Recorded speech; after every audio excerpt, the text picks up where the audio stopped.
Chapter 3354. He closed his eyes and nocked an arrow. His movements were smooth and without the slightest hesitation. It was as if Madame Luo wasn't far away at the courtyard's entrance, but was just standing in front of him. Mo Lien's fingertips moved, and the arrow shot towards Madame Luo at the courtyard's entrance like a stream of light. When everyone looked over, they saw him holding the bow single-handedly. His sleeves fluttered, and his dark hair cascaded down like a waterfall. His features were picturesque. What a slender, elegant, and handsome man. Mu Ruian, who had just come out of the flower arch door, was simply mesmerized. She stood there with affectionate eyes as she foolishly stared at him, unable to take a step for a long time. Madame Chiu, who had come with her daughter, immediately noticed her daughter's mesmerized expression. She immediately became angry and slapped the back of her daughter's hand. "Mother, what are you doing?" Mu Ruian returned to her senses and glanced at her mother in dissatisfaction. Madame Chiu said with a sullen face, "Mother remembers telling you before, right? Don't think too much about things you shouldn't think about." Mu Ruian angrily flung her mother's hand away and walked forward in a huff. She grumbled, "What do you mean I shouldn't think about it? She hadn't even fought for it, so how did she know she shouldn't think about it?" Madame Chiu's eyes instantly widened, and she chased after Mu Ruian with an exasperated expression. She reached out and grabbed Mu Roxian's arm. "Mother has several decades of life experience. Would I harm you?" Madame Chiu slapped her arm and said with a stern expression, "Do you understand?" Mu Ruian hatefully flung Madame Chiu's hand away and stomped her foot. "Mother, what are you thinking about?" "How am I thinking about anything randomly?"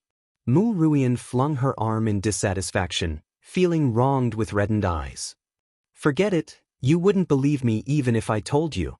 Madame Chiu looked at her daughter in disbelief. "If that's the case, then that's for the best.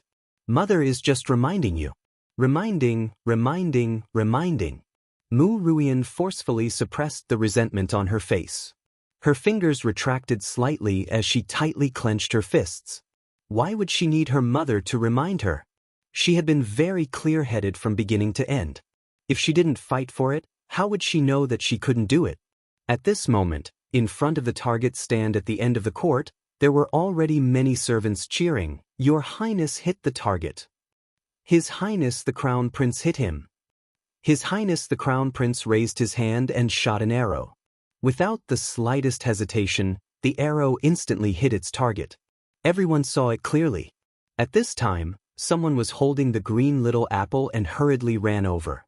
He said with a smile, "I got it." Prince Zulu looked at the apple in the servant's hand with an ugly expression.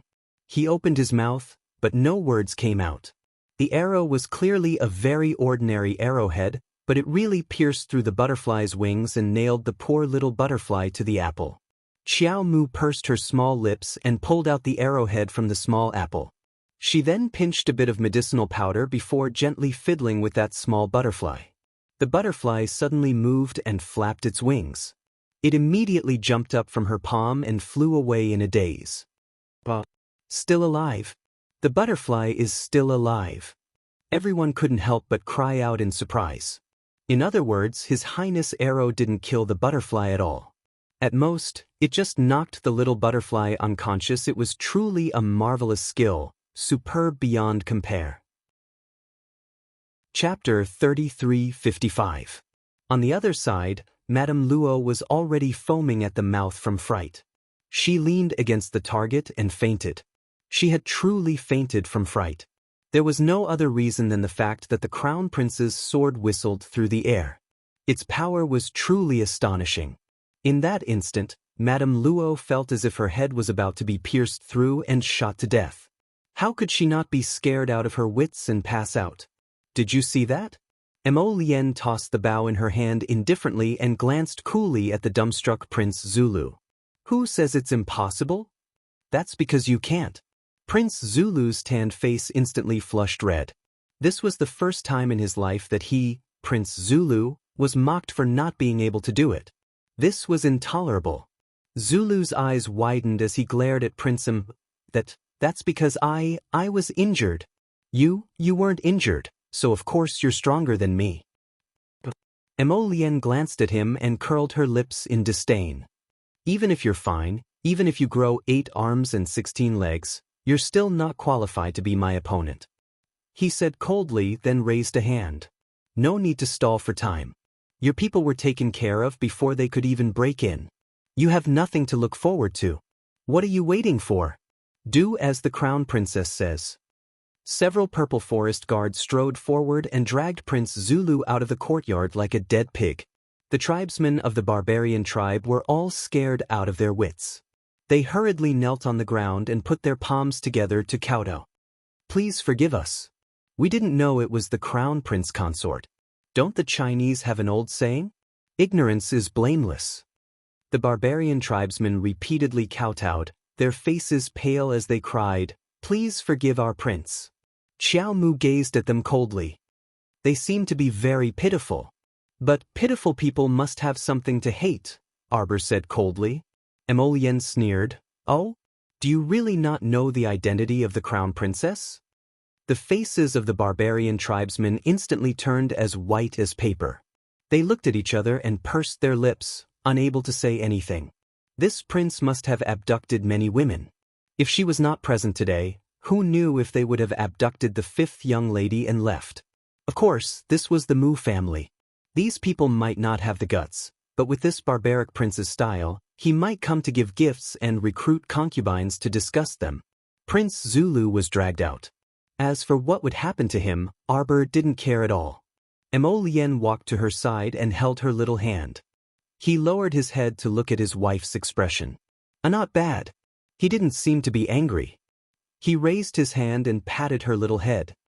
Jojo, let's walk around. We have nothing to do anyway. Arbor couldn't help but find it funny. She knew that Emolienne saw that she was in a bad mood and wanted to walk with her to relieve her boredom. Actually, she was very calm to her. Zulu was nothing more than a fly. Could a person get angry with a fly? If you see a fly flying over, just slap it to death. Could it be that you would be so angry that you couldn't eat because of a fly? That was impossible. She tilted her little head at him and nodded. Chapter 3356. At this time, the old man also walked over and said with a smile, Crown Prince, there's still some time before lunch. Why don't you take Jojo to the side hall to eat something first? The old man felt that it was better to let these 2 little fiends play together as soon as possible. Was it easy for him to hold a banquet? Now, she even had to suffer such a fright. Jojo, are you hungry? Emolienne's eyes curved as she looked at her with a smile. I'll take you to eat some snacks. But Arbor nodded with a very obedient appearance. It was like a completely different person from that frightening and murderous look from before. What's going on here? A resounding voice glided over, instantly breaking the silence. Originally, everyone's mood had already calmed down a bit. Especially those noble ladies who were quite frightened.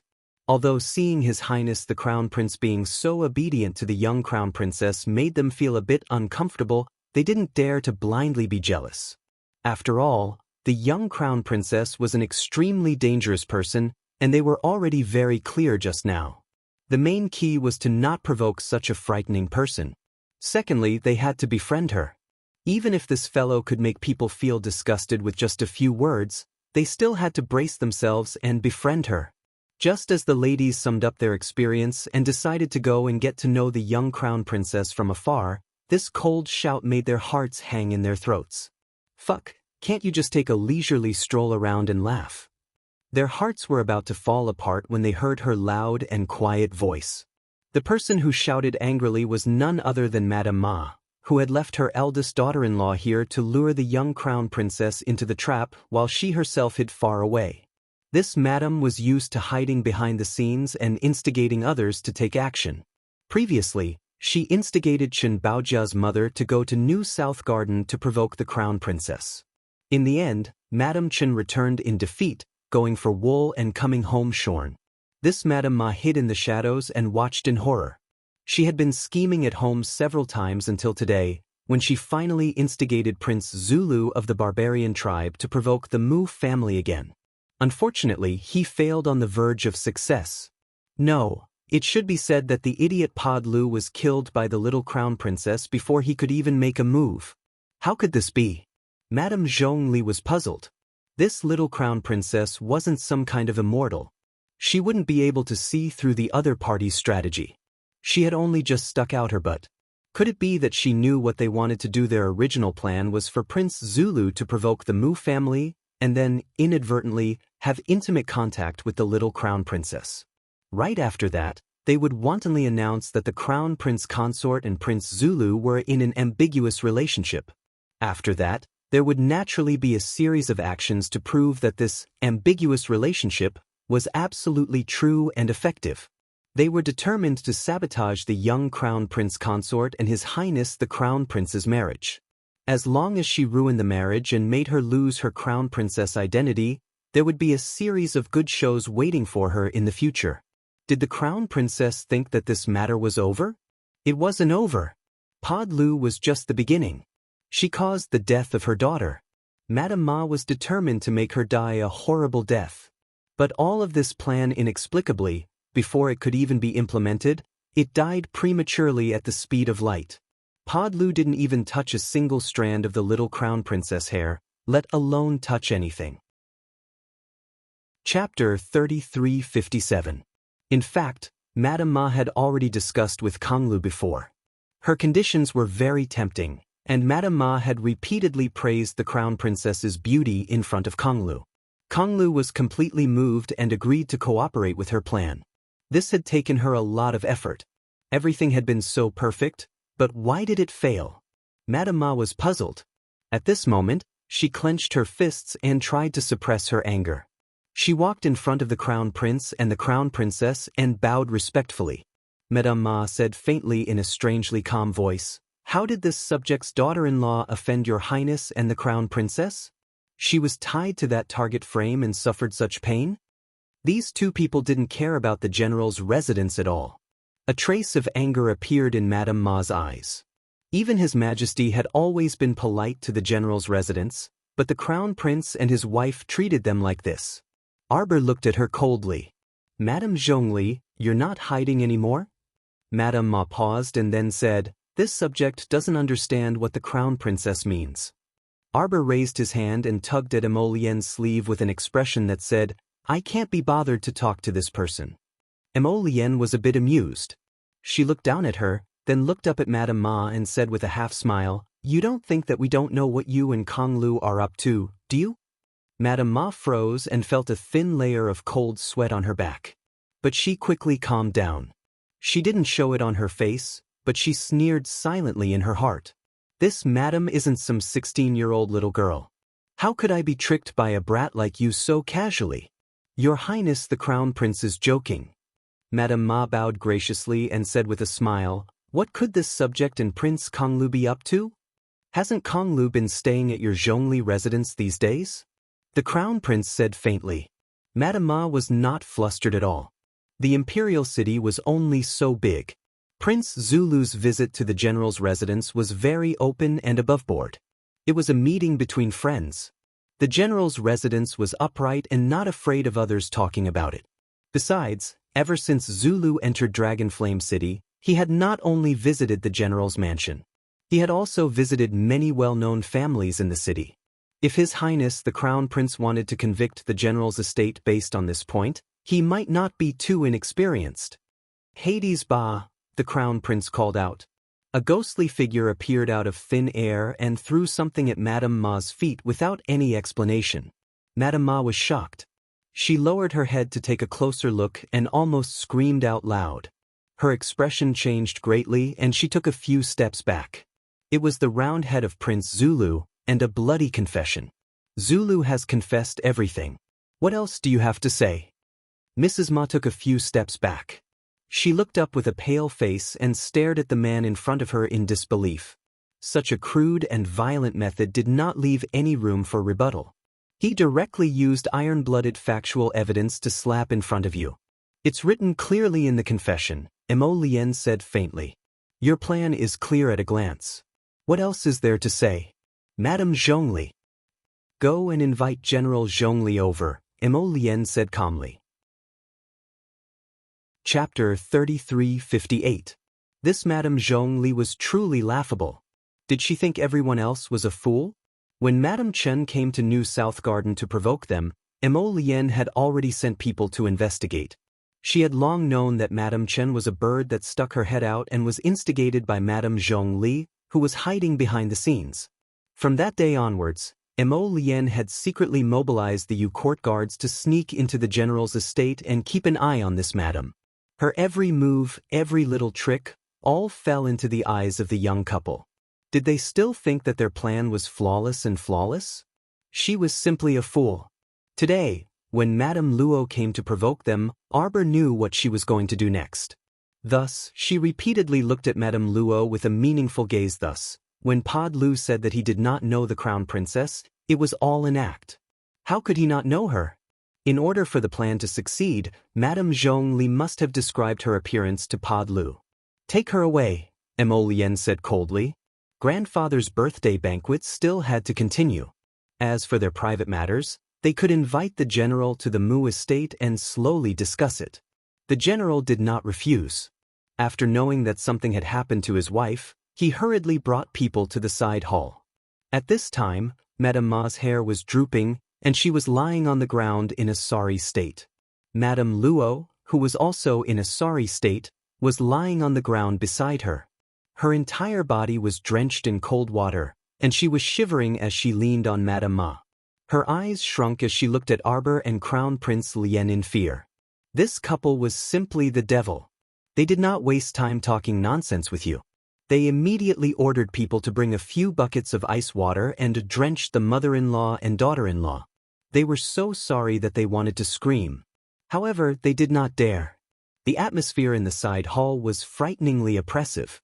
The Crown Prince sat in the middle and looked at them coldly, as if he was looking at two corpses.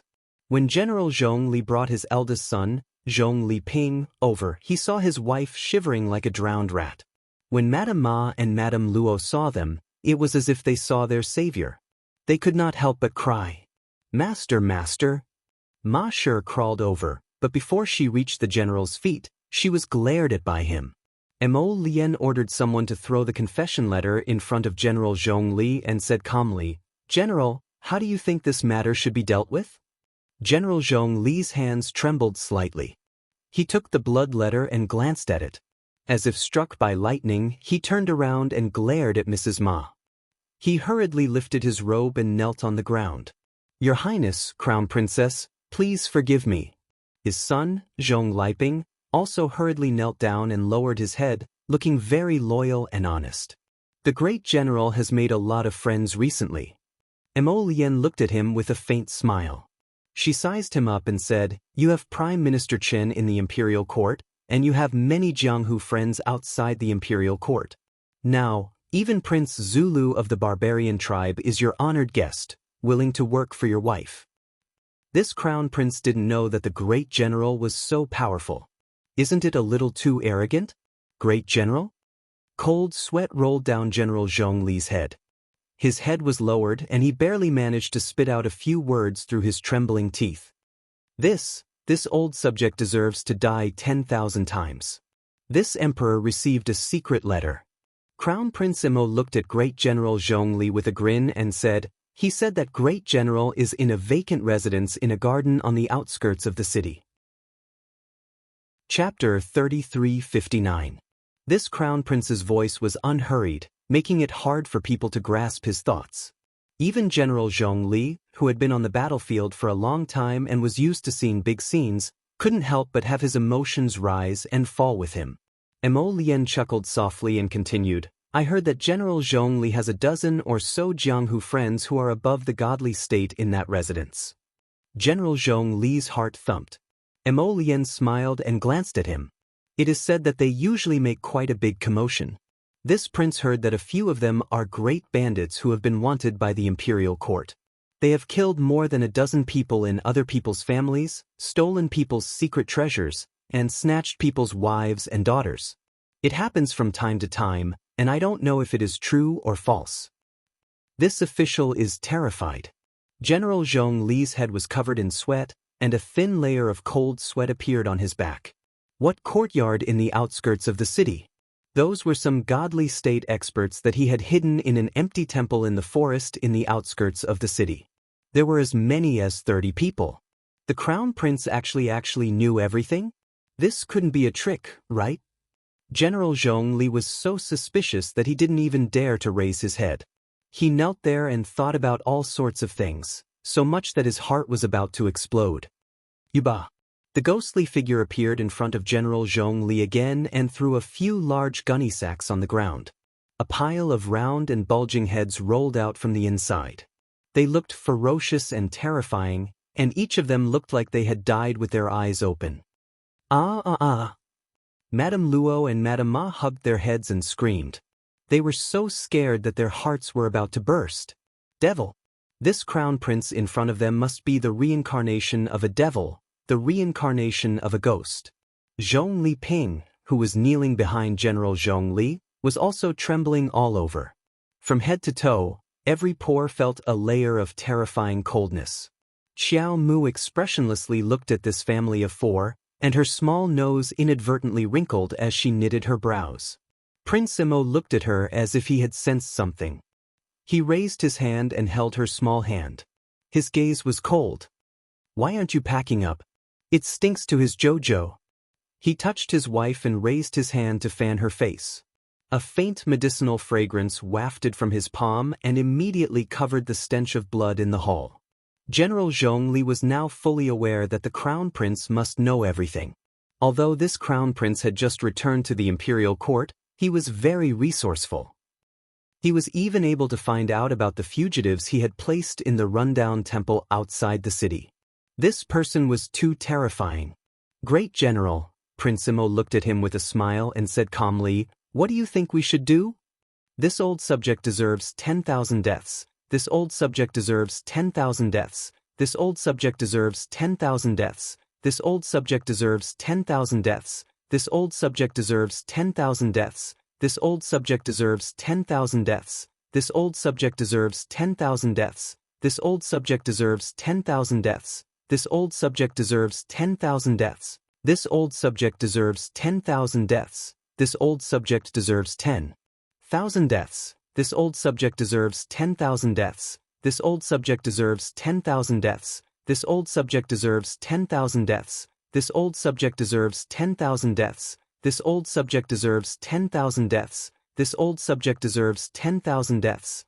This old subject deserves 10,000 deaths. This old subject deserves 10,000 deaths. This old subject deserves 10,000 deaths. This old subject deserves 10,000 deaths. This old subject deserves 10,000 deaths. This old subject deserves 10,000 deaths. This old subject deserves 10,000 deaths. This old subject deserves 10,000 deaths. This old subject deserves 10,000 deaths. This old subject deserves 10,000 deaths. This Emolien's lips curled up as she asked with a smile.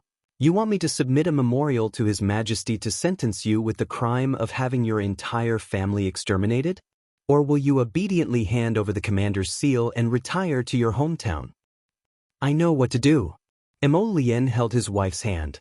When they appeared in the banquet hall again, General Zhong Li's family had already apologized to Old Master Mu and left first. Zhong Li's family probably wouldn't be able to taste the dragon meat now. "Greetings, Your Highness the Crown Prince and Crown Princess." The women were very quiet this time. When they saw the two coming from afar, they hurriedly bowed. No one dared to provoke the little Crown Princess again. "First Madam." Song Lu hurried over and whispered in her ear. Mu Qingya's expression changed. Chapter 3360. Let's go and take a look. Mu Qingya gritted her teeth and said in a low voice, but she still smiled obsequiously and nodded politely to the ladies. "Excuse me, ladies and gentlemen." The ladies were all noble ladies from noble families, so they naturally knew that there were always some troublesome matters in such a big family that were inconvenient to let the guests know. Since Madame Mu wanted to avoid them to deal with the family affairs, they naturally wouldn't drag her to continue chatting. They all nodded politely at Mu Qingya and watched her leave in a hurry with her personal maid. The ladies looked at each other and felt that there seemed to be a lot of things going on at Old Master Mu's birthday banquet today. Arbor glanced at Madame Mu's departing figure, pursed her lips and tugged at Emolien's sleeve. Emolien looked back and couldn't help but whisper to her with a smile, "I'll have someone follow her and ask around." Not long after, someone flashed to Emolien's side and whispered a few words in her ear. Emolien raised her eyebrows and pinched the girl's fingers. Xiao Mu looked at him curiously, only to hear him say in a low voice, "Two people came to the pink pavilion, and eldest Madame Mu went to negotiate with them." Arbor blinked and nodded without saying anything. She couldn't be bothered with things that had nothing to do with her, as long as they weren't secretly plotting against Sir Jojo. "Ladies and gentlemen, it's almost time. Please take your seats." The old madam smiled and beckoned the ladies to enter the banquet. Because they were going to watch the Mu family competition, all the seats were placed outside the practice field.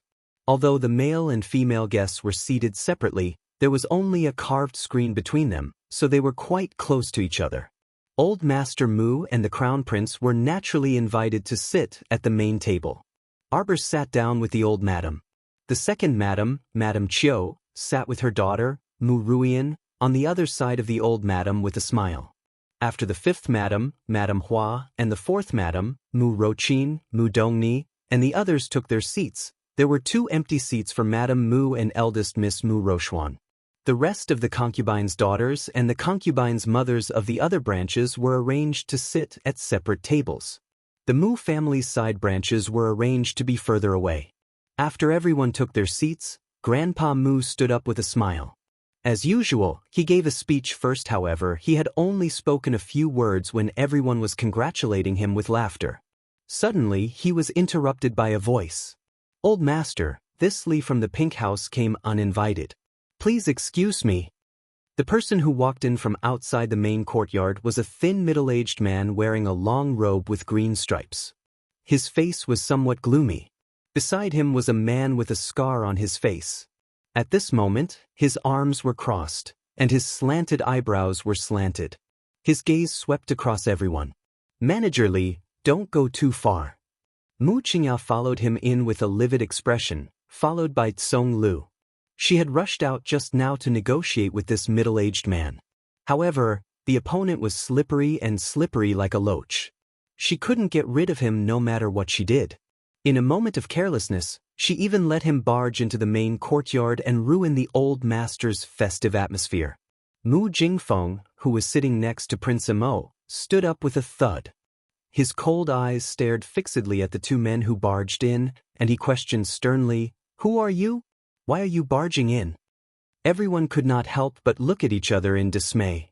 When that person came in earlier, didn't he already report his background and say that he was from the Pink House? Chapter 3361. Why does family head Mu have to ask again? The thin middle-aged man smiled and cupped his hands politely. "Everyone, I'm sorry. It's just a small business. Lady Boss urged us to come and disturb you. Please forgive us." Although he said so, the look in his eyes made everyone understand that he was here to make trouble for Grandpa Mu when the guests were about to arrive on his birthday. Old Master Mu's face darkened. He stared at Steward Li with his eagle-like eyes for a while and asked coldly, "May I know why Pin Lu is here?" Well said. Steward Li laughed. His malicious eyes looked around and suddenly fell on Matriarch Mu and Arbor's table. Hearing Steward Li's voice, the 5th madam began to feel uneasy. When she saw Steward Li's gaze shooting over like an arrow, she couldn't help but jump in fright. She evasively turned her face and avoided Mu Rochin's gaze. "Ah, found you." Steward Li strode over from the banquet area with the burly man with a scar on his face. He went straight to Arbor's table and took out a piece of paper from his pocket. He shook it and said with a smile, "5th madam, we've finally found you. Your loan has been overdue for 3 days. You've been hiding from us for the past few days. We had no choice but to come and ask for it. Speaking of which, this isn't a big deal. The 5th madam of the Mu family can't even pay a trifling 30 million spirit coins? That's impossible." Matriarch Mu's face darkened. Before she could say anything, Mu Dongni stood up and pointed at Steward Li, shouting angrily, "You came at the right time. Give me back my 1 million spirit coins. You're the steward of Pin Lu, so you should be a manager. Give me back my money." Arbor sat expressionlessly beside Matriarch Mu and handed her a medicine bottle. Matriarch Mu took a sip and calmed down slightly. Steward Li turned to Mu Dongni with a funny expression. "Madam, who are you? I don't think we've met before. Where did you get the money from?" "My sister-in-law lent my 1 million spirit coins to you guys to use as money for your stamp money. Don't tell me you don't know." Everyone looked at each other in dismay, and gossips began to spread. The old madam was almost angered to death by her pig-brained daughter. She slammed the table and shouted, "Sit down." Mu Dongni sat down awkwardly, but her eyes were still glaring at Director Li. Head Steward Li chuckled. "Madam, you can eat whatever you want, but you can't say whatever you want. Our pink house is a small business and we operate honestly. We never do illegal things like placing money in the bank. When we lend money to others, there is a contract. The interest is also within the reasonable scope of Shenzhou's regulations. We only lend Fifth Madam money because we treat her as one of our own. If it were an outsider, we wouldn't lend it to her." "Fifth sister-in-law, what's wrong with you?" Mu Dongni shouted. "Didn't you say that you lent my money to Fen Lu? Why was it that someone else had come to collect their debt?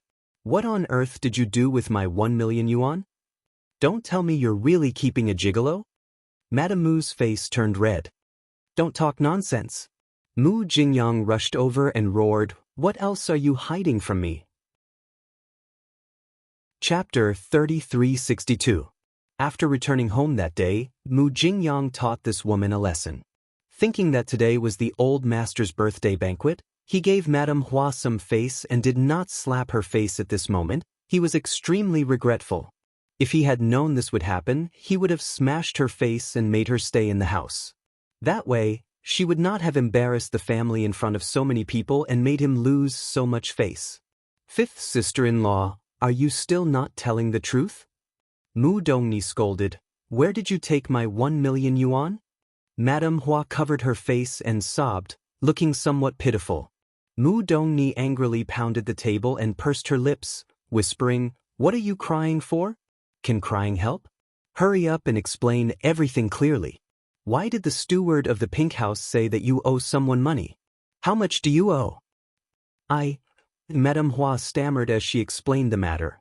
It turned out that the two brats of the fifth branch owed someone hundreds of thousands of spirit coins while drinking wine at the pink house. When the fifth branch's wife, who was already struggling to make ends meet, learned of this matter, it was as if a thunderbolt had struck her on a sunny day. In order to pay off the debt, she gritted her teeth and tightened her belt to pay off half of it, but in the end, she could not pay off the other half. If she also paid off the other half, the fifth branch could only starve for half a year. Thus, without any other choice, Madame Hua gritted her teeth and borrowed money from the pink house to pay off the previous debt and slowly pay off the new one. As a result, the interest accumulated like a snowball. The principal and interest rolled bigger and bigger until the hole could not be filled. Mu Jingyang was dumbfounded. He turned his head and glared fiercely at his two timid sons. So the root of this disaster was with these two bastards? Because the fifth branch's wife had no children of her own, she had always raised these two bastards as her own. Madame Hua had always doted on her children, so when something happened, her first reaction was not to find Mu Jingyang to solve it, but to think of a way to fill the hole that the two children had made. No wonder those two bastards were crying like that while hugging their mother yesterday. It turned out that it was because of their guilt. Mu Jingyang also felt a little guilty. When he hit his wife yesterday, he did not show any mercy, but now he regretted it. These two rascals, see if I don't beat them to death. Seeing that Mu Jingyang was about to explode, Hua Shi hurriedly went forward to pull him back. Mu Jingyang shook off Hua Shi's hand and rushed to the two brats, wanting to give them a good beating. Mu Wuzi hugged his younger brother, who was 1 year younger than him.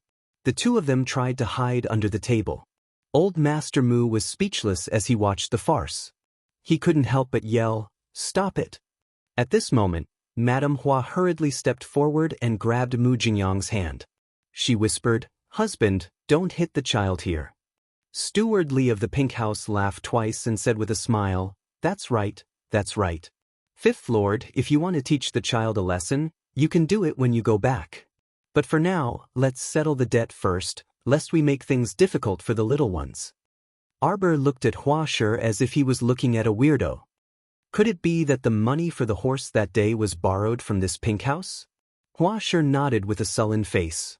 If she didn't borrow it, where would she get the money to pay the little crown princess? Mu Dongni's 1 million spirit coins was only a fraction of the total. Stewardly came to collect the 30 million spirit coins, but she wasn't sure if that was all. Chapter 3363. The young crown princess nods and turns to Manager Li. Are you here to collect the debt? Manager Li sees her luxurious clothes and exquisite face, so he doesn't dare to act rashly. He quickly smiles and nods. We've made a fool of ourselves. The main thing is that it's only the beginning of the year and business isn't good. Our pink house is also in urgent need of cash flow. The young crown princess nods to express her understanding, then says expressionlessly, but you brought people here to cause a ruckus at the old man's birthday banquet? That's not right. Manager Li smiles apologetically again. I'm sorry, we didn't consider it well. Hee, I hope everyone can understand. The young crown princess raises her eyes and asks, how much does the fifth madam owe you? 30 million? How could that be? Manager Li says with a smile, the fifth madam has borrowed nearly 20 million spirit coins from us, and now the repayment is 61 million spirit coins. The guests look at each other in dismay.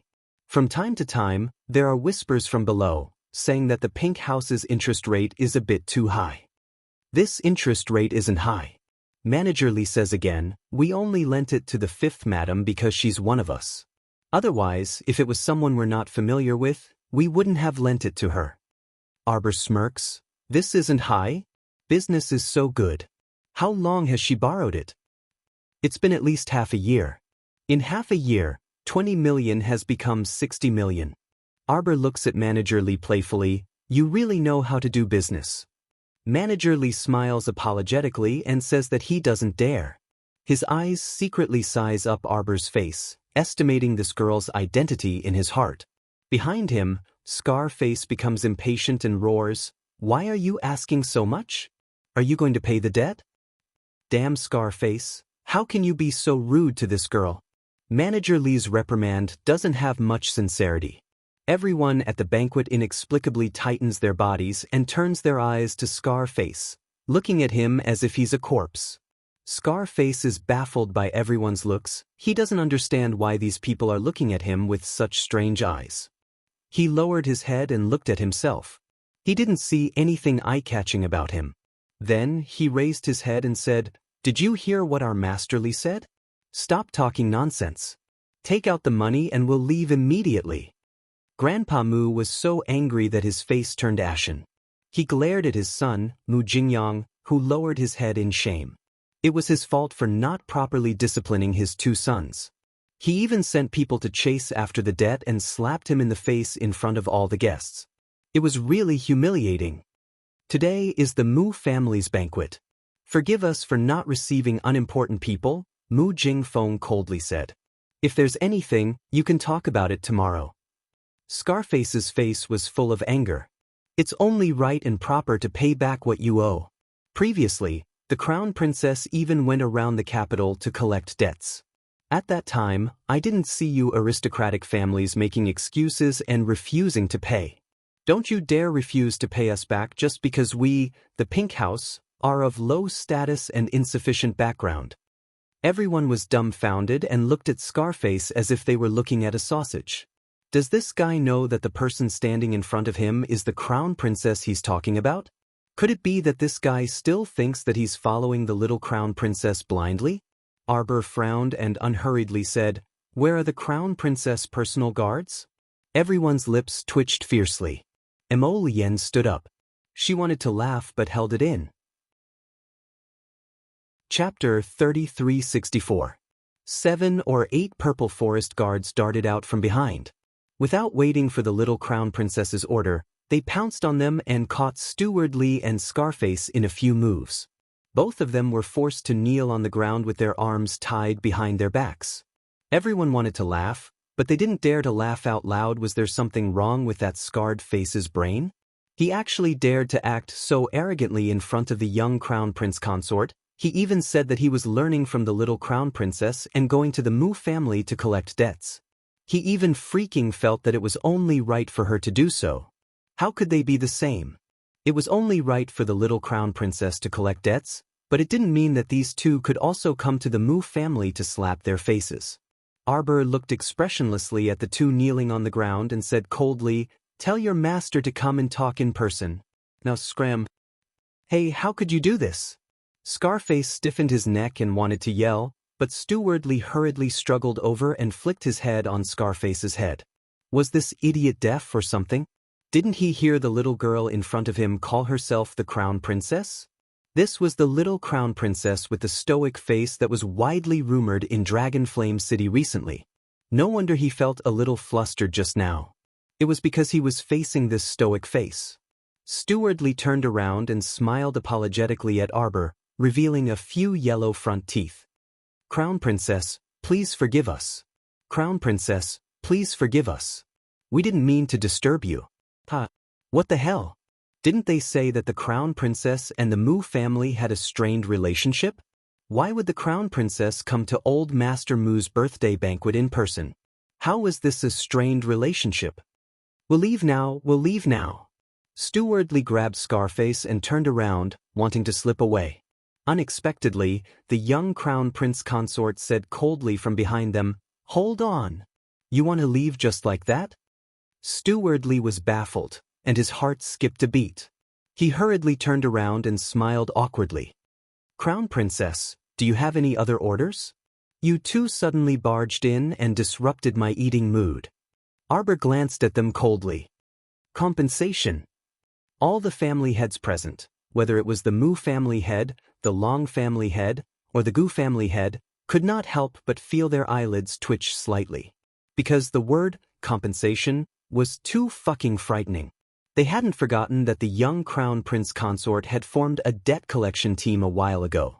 Every day, she would lead the team to knock on doors and collect reparations. They didn't know why, but they felt their hearts, and it was very, for some reason. When she saw the two fools from Finlu being dissed by the Crown Princess and being asked for compensation by the Crown Princess, she actually felt slightly pleased. "You two users." Old Master Duan couldn't resist laughing. Compensation is good, compensation is good. This old man's drinking mood has also been disrupted. Compensation indeed, compensation. Stewardly couldn't resist sweating. "Crown Princess, this lowly 1,000,000 spirit coins, pay up and scram." The little Crown Princess's crisp voice resounded above the residence. Fifth young Master Qin couldn't resist rolling his eyes. This fellow really was a money grubber. She clearly opened her eyes at the sight of money, but she still pretended in front of him last time. Stewardly's eyes nearly popped out, and he almost exclaimed, "Are you crazy?" The little Crown Princess glanced at him coldly. "If you don't want to pay, then give me your life. What do you want?" Chapter 3365. Scarface panicked. "How can you be so unreasonable? Husband." The young Crown Prince Consort shot up with a displeased expression on her face. Look, the people and matters that his Jojo was too lazy to deal with were conventionally summoned to her husband. Mo Lien inwardly found it funny as he walked over. He lightly coughed and reached out to grab her little hand, giving her a "leave it to your husband" look. When he turned to look at Manager Lee and Scarface, his face instantly sank.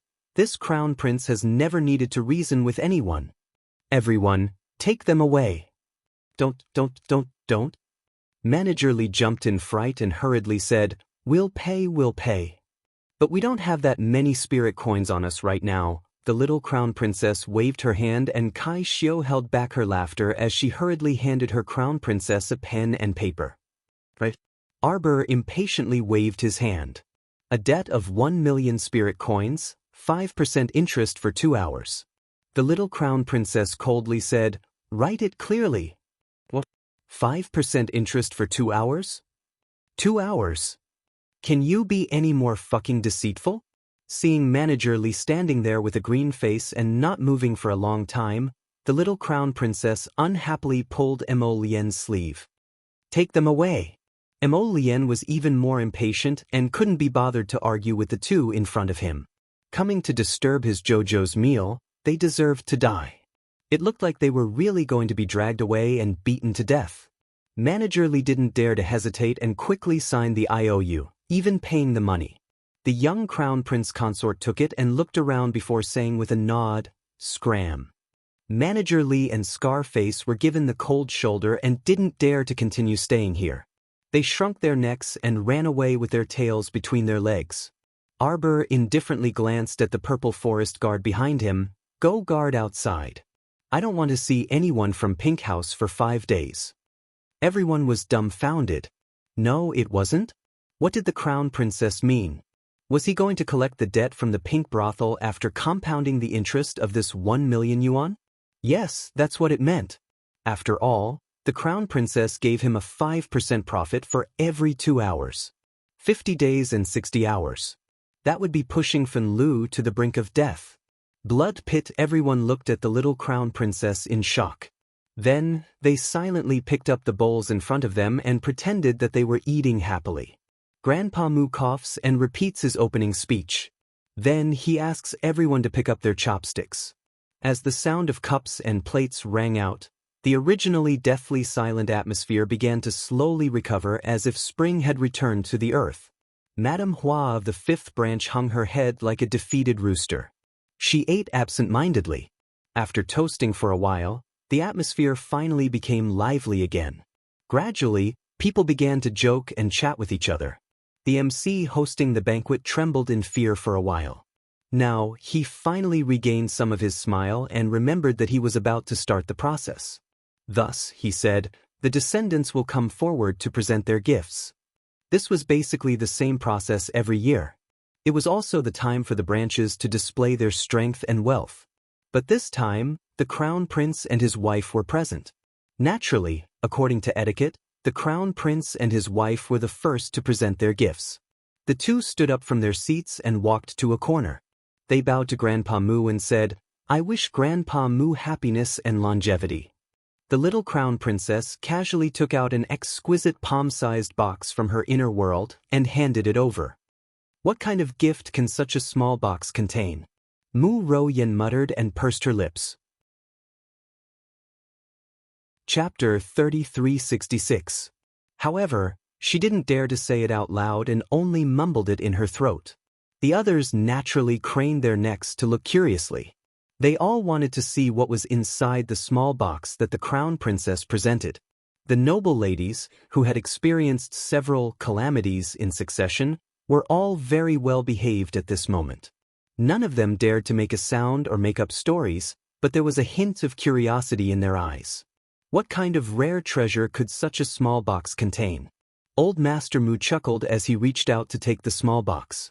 This small box was tightly sealed. From the outside, nothing could be seen. Not even a trace of smell leaked out. Old Master Mu held the box in his hand and appeared very happy. He nodded repeatedly and said, "Good, good." "You're considerate." Before he could finish his sentence, Mu Rochuan quickly walked up and bowed. Grandfather, granddaughter presents a mechanism diagram of hundreds and thousands of children and grandchildren. This diagram contains 3 different formations that can withstand a fatal attack at a critical moment. After saying that, she clapped her hands. Immediately, someone carried a mechanism diagram that looked like a screen over and placed it on the ground. A complete mechanism diagram appeared in front of everyone. Many young boys and girls were drawn on the formation diagram. Every one of them had different expressions, and their eyes shone brightly. At first glance, it looked densely packed and somewhat terrifying. Arbor took 2 steps back and grabbed Emo Lien's finger. Emo Lien also grabbed her little hand and nodded at Old Master Mu. He held his little wife's hand and wanted to return to the banquet. Unexpectedly, Mu Rochuan turned to look at them and said indifferently, "Since it's a gift, we naturally have to present it to everyone. For example, the 5th branch's Jade Buddha hand." Mu Rochuan pointed at the Jade Buddha hand that the 5th branch's madam ordered people to bring up, then pointed at the gifts from the other branches. "And our mechanism diagram." Those are all things that everyone can admire. The fifth branch's madam stood there awkwardly and didn't make a sound. In order to buy this jade Buddha hand, she had borrowed money from Fen Lu.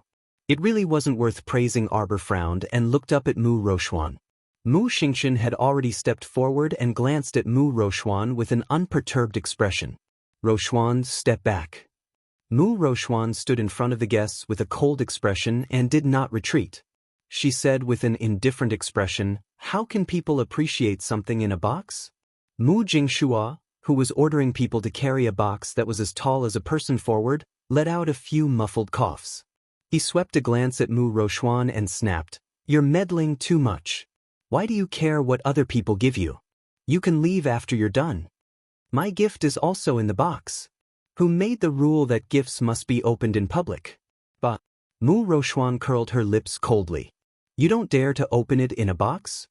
How could he let everyone appreciate it? Sixth uncle, do you think I'm wrong? Then give me a reason to convince me." Mu Jingzhuang was fuming. He waved his fan carelessly and sneered, "I'm your sixth uncle. Don't be rude. Back off." Mu Rochuan did not move a single step. Old Master Mu couldn't help but frown. Just as he was about to mediate, he heard Mu Rochuan say, "Come, open the gift."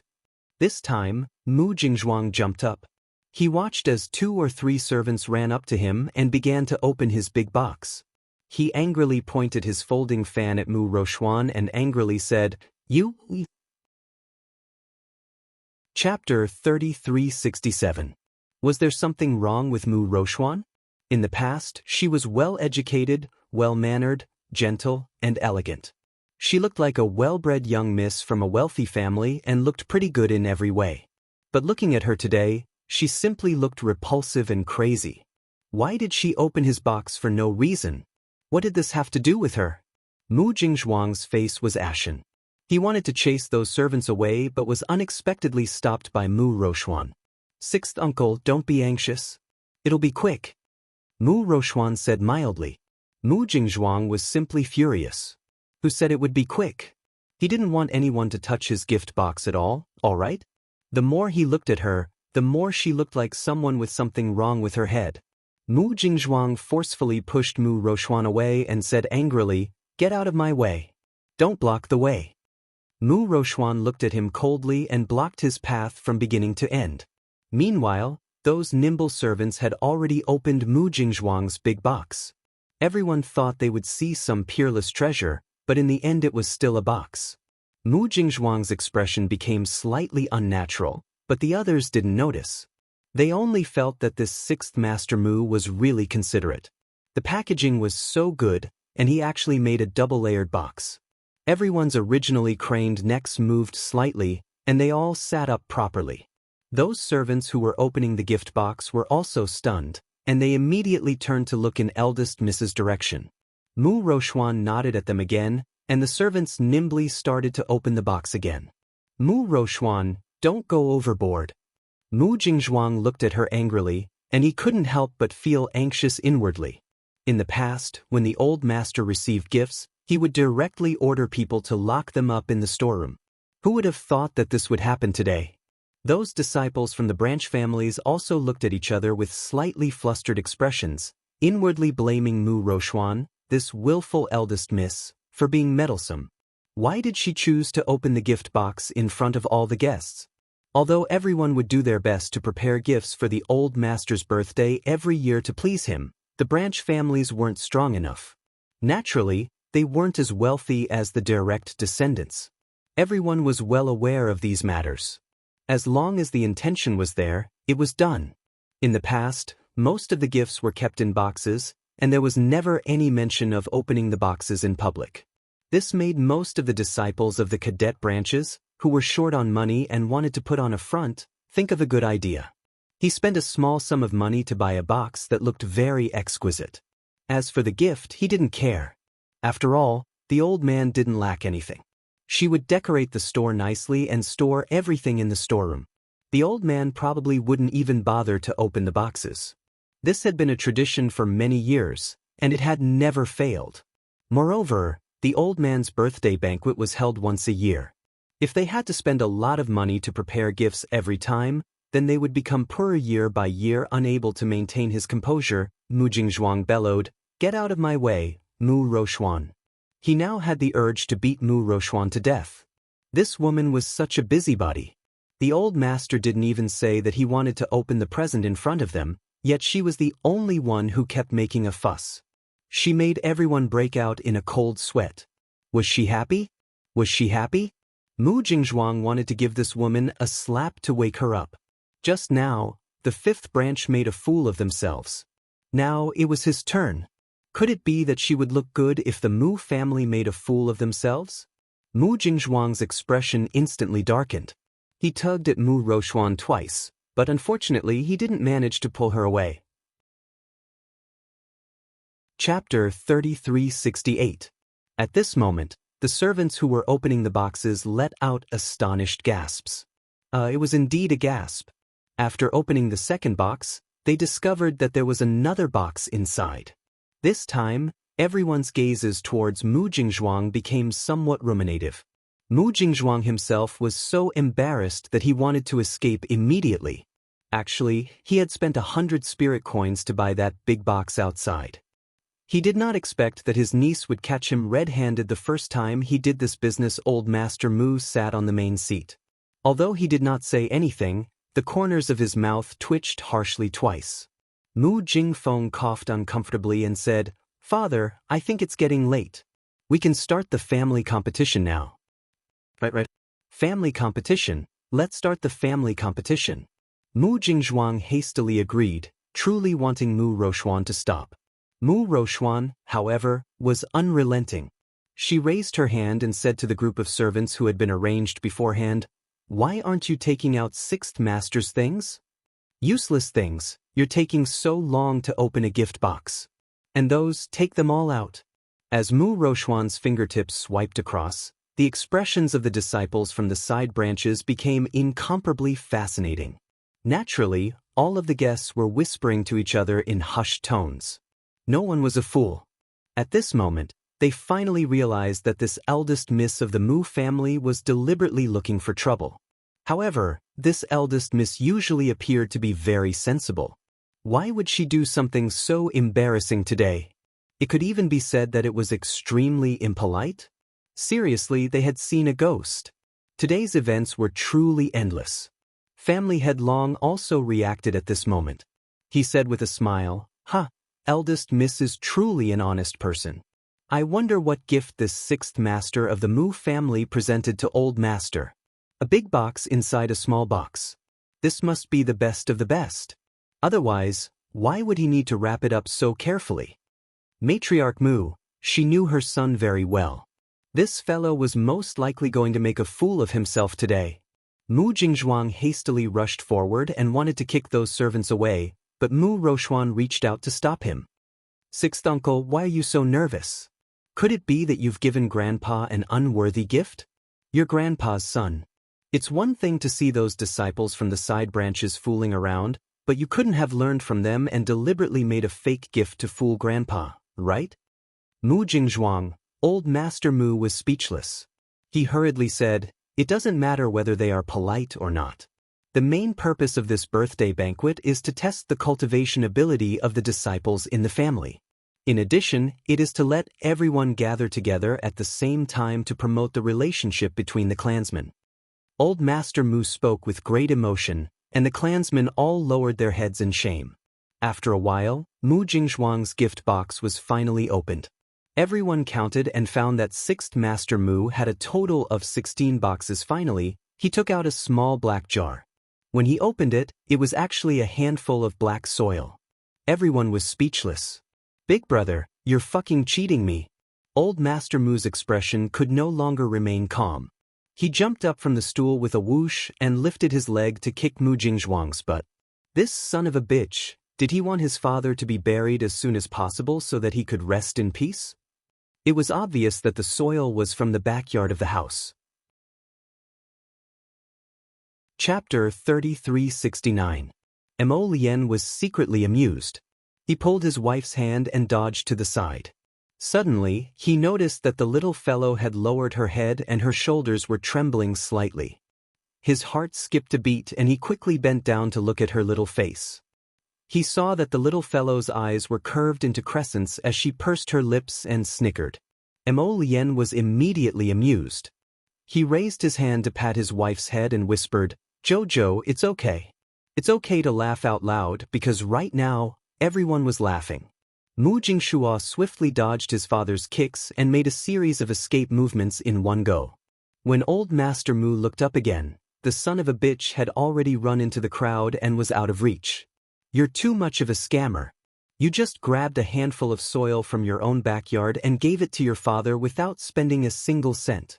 Little did they know that 6th Master Mu had spent some money on the beautiful box.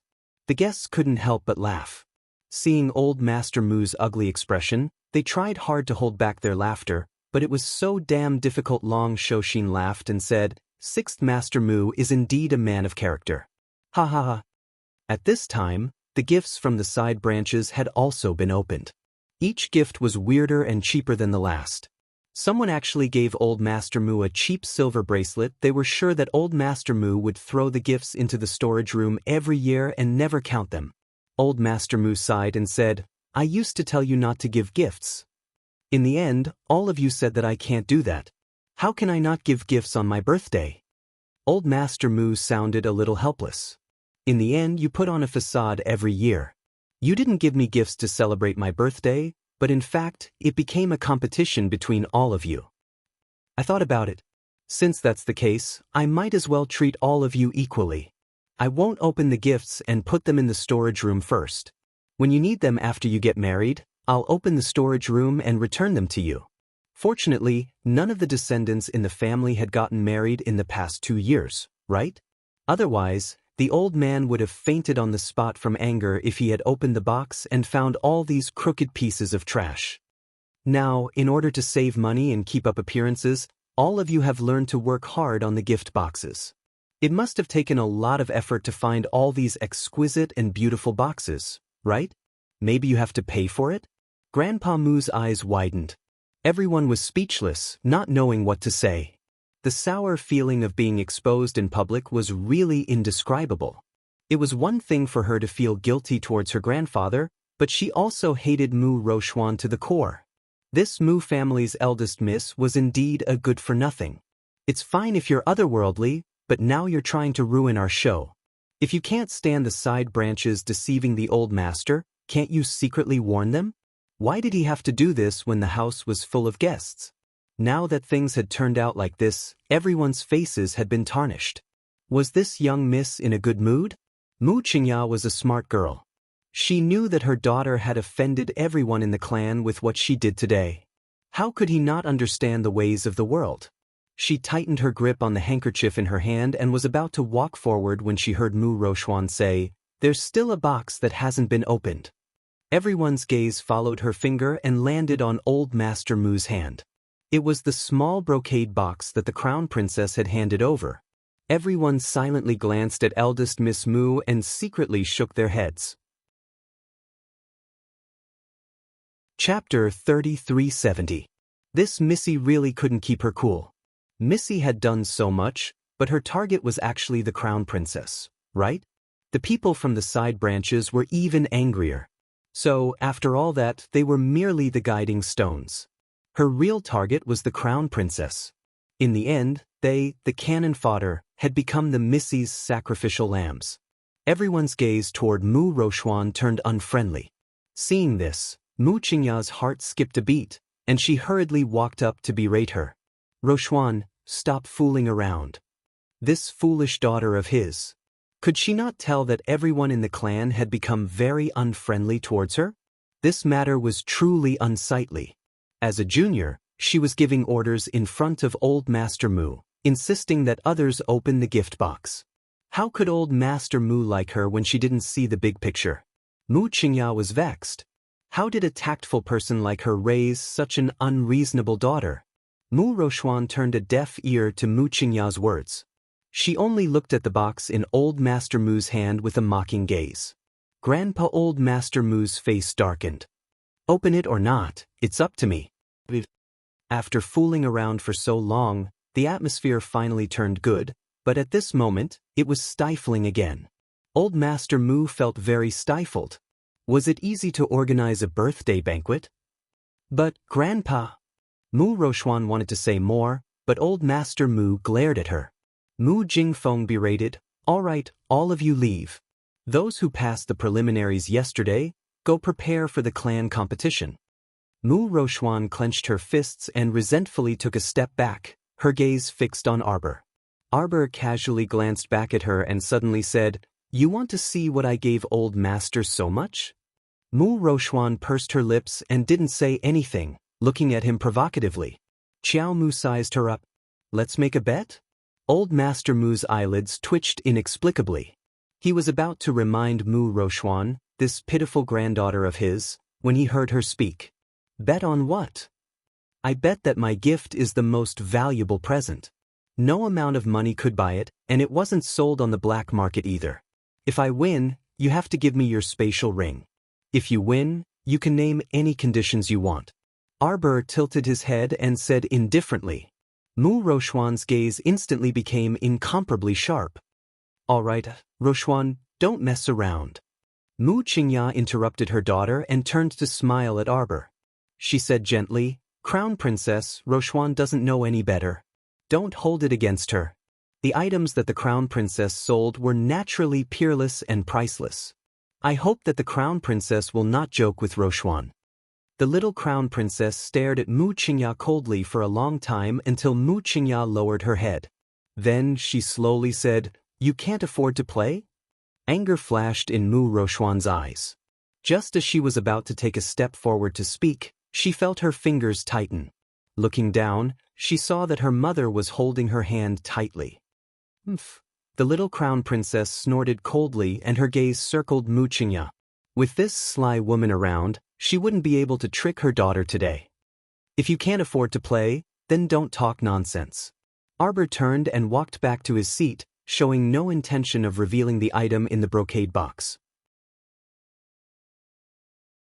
Chapter 3371. "Fine. I'll bet with you." She hadn't even taken 2 steps when she heard Mu Rochuan's shout from behind.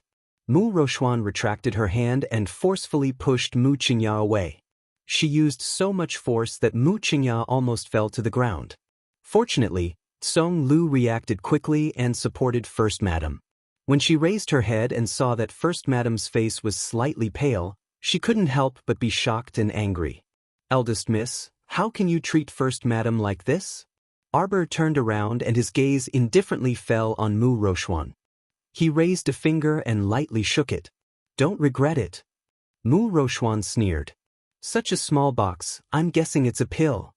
Even if this girl knew how to refine pills since she was in her mother's womb, she probably couldn't refine any exceptional pills at such a young age. Since that was the case, how could a mere pill compare to the mechanism diagram she presented?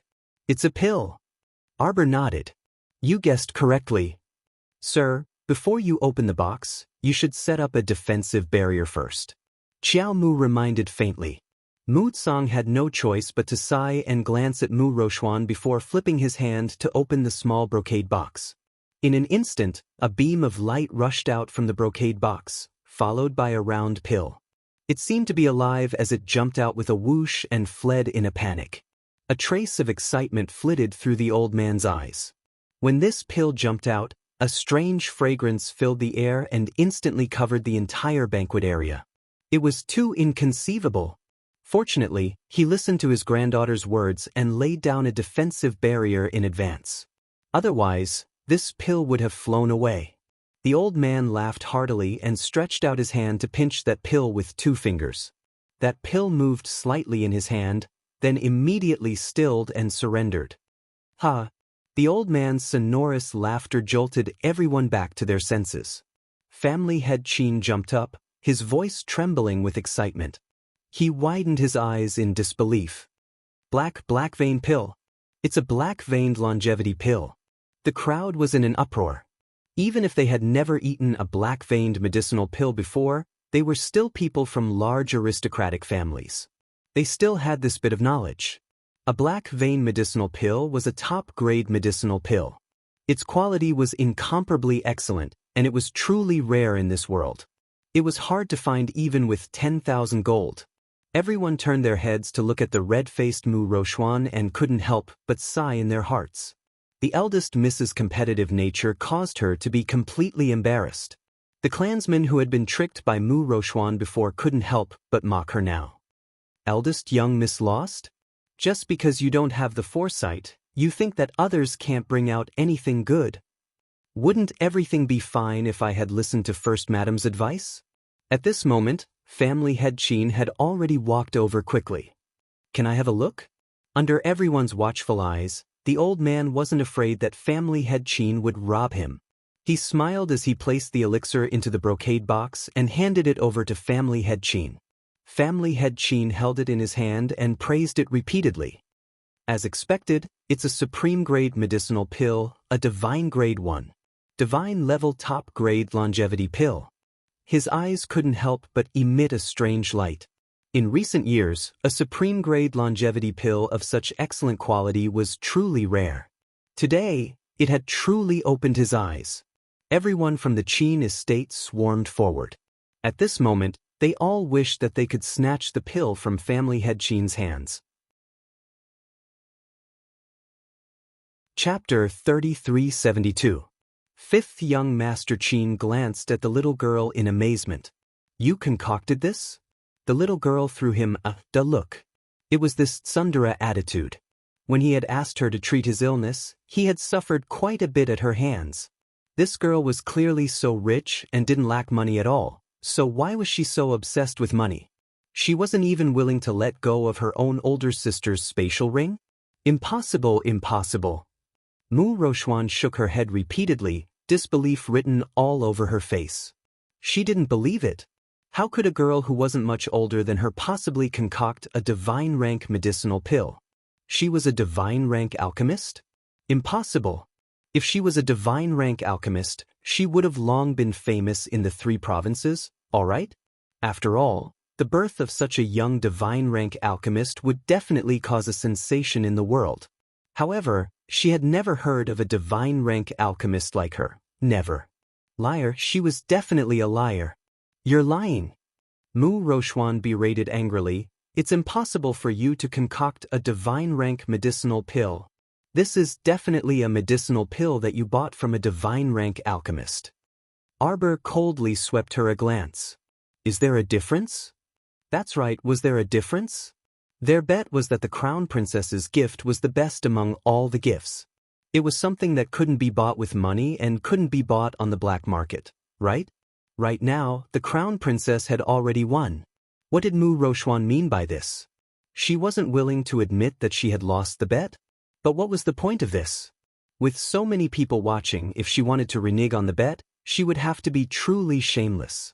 Mu Qingya's face had already darkened, and she berated, Rochuan, you must accept your loss. Don't let all the uncles here look down on you. Hand over the item. Mu Rochuan retreated a step. She looked at her mother in disbelief, her expression looking very disappointed and incomprehensible. Her mother was the first to stand up and berate her again. When she looked at her, her gaze was so cold, as if she was merely a stranger to her. How could it be like this? Since when did she, Mu Rochuan, end up in such a situation where she was deserted by everyone? Mu Jingfeng furrowed his brows. It was rare for him to find his conscience and say, Crown Princess, you and Rochuan are sisters. This interspatial ring isn't a big deal to you. Don't force her over such a small matter. Would Arbor give Mu Jingfeng face? Naturally, the answer was no. She did not even look at Mu Jingfeng. It was as if he was a dirty thing that could not enter her eyes at all.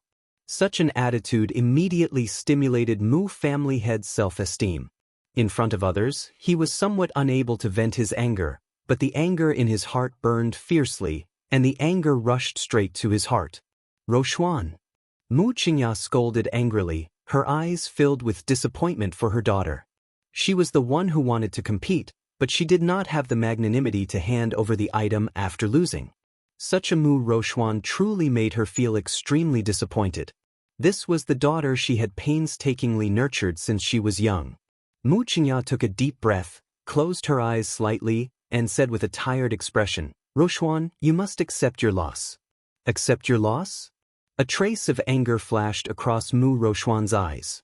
She suddenly took a step back and rushed toward the battle stage that had been built. Everyone turned their heads in unison, and their gazes followed her frantically running figure. Chapter 3373. Mu Rochuan landed on the stage with a whoosh. She turned her head and flung her long hair behind her back. She said sternly, "Isn't the competition going on? Arbor, you can only get this space ring if you defeat me." Then she took off the ring from her finger and threw it into the air. Everyone looked over and saw that the small silver ring was wrapped in a ball of spiritual energy, floating in the air. Arbor looked up at her, then looked at Old Master Mu. "What do you think, Old Master?" Mu Tsang sighed and looked deeply at Mu Rochuan on the stage. "Since Rochuan issued the challenge first, Jojo, you should go up and fight with her." At this moment, Grandpa Mu couldn't say anything like, "You have to stop before you go too far." He saw the hatred in Mu Rochuan's eyes and knew that she wouldn't show any mercy to Qiao Qiao when she made her move later. If she hurt Jojo, the Crown Prince would definitely not let it go, given how much he doted on Jojo. Forget it. If they encountered any danger, he could only thicken his skin and stop them. He didn't want to provoke the Crown Prince's wrath because of a competition. "I hope Rochuan can be more sensible," Old Master Mu thought. His gaze involuntarily landed on Mu Rochuan, who was standing on the stage with her head held high. Arbor walked up the stage slowly, unlike Mu Rochuan, who gracefully leaped into the air with a fancy movement technique. It was very pleasing to the eye. Xiao Mu slowly walked up step by step. She was plain and unremarkable, and her face was expressionless. She stared at Mu Rochuan with her pitch-black eyes that resembled ice pearls for quite a while before saying, "You have already lost the bet just now. The space ring was the prize of the previous bet. It has nothing to do with this competition." "You're scared?" Mu Rochuan asked sharply. Arbor shook his head. "If you lose this competition, you'll hand over your 5 properties in Dragon Flame City to me. If I lose, I'll still say the same thing. You can do whatever you want with me. Do you want to bet?" Everyone. The Crown Princess was clearly trying to kill Mu Rochuan, wasn't she? Mu Qingya's eyes narrowed, and she hurriedly interjected, "Rochuan, she wanted her daughter to grow some brains." In the end, she had only spoken 3 words when Mu Rochuan nodded in agreement. Her eyes were filled with monstrous rage as she said word by word, "If you lose, I want you. Disappear before my eyes. Disappear forever." Arbor was expressionless. "Sure." Mu Rochuan abruptly retreated a few steps and waved her hand in front of her. Several offensive talismans jumped out and flew straight towards Arbor's face. "That!" Mu Rochuan angrily shouted. Just as the attack talisman was about to reach Arbor, 2 binding talismans and sleeping talismans leaped out from her fingers and pounced towards Arbor. If she were to be struck by the talisman with her cultivation, she would definitely be temporarily held back. She only needed a 2-second pause. Excitement bloomed in Mu Rochuan's eyes. It was a sense of joy that came from being determined to win. Arbor was dead meat. A purple talisman slowly floated in front of Arbor. Suddenly, it split open, and talisman power overflowed. It formed a circular protective barrier that enveloped her. After the defensive talisman was activated, the several dozen attack talismans that Mu Rochuan threw were all blocked by the defensive barrier. Mu Rochuan's expression froze. Chapter 3374.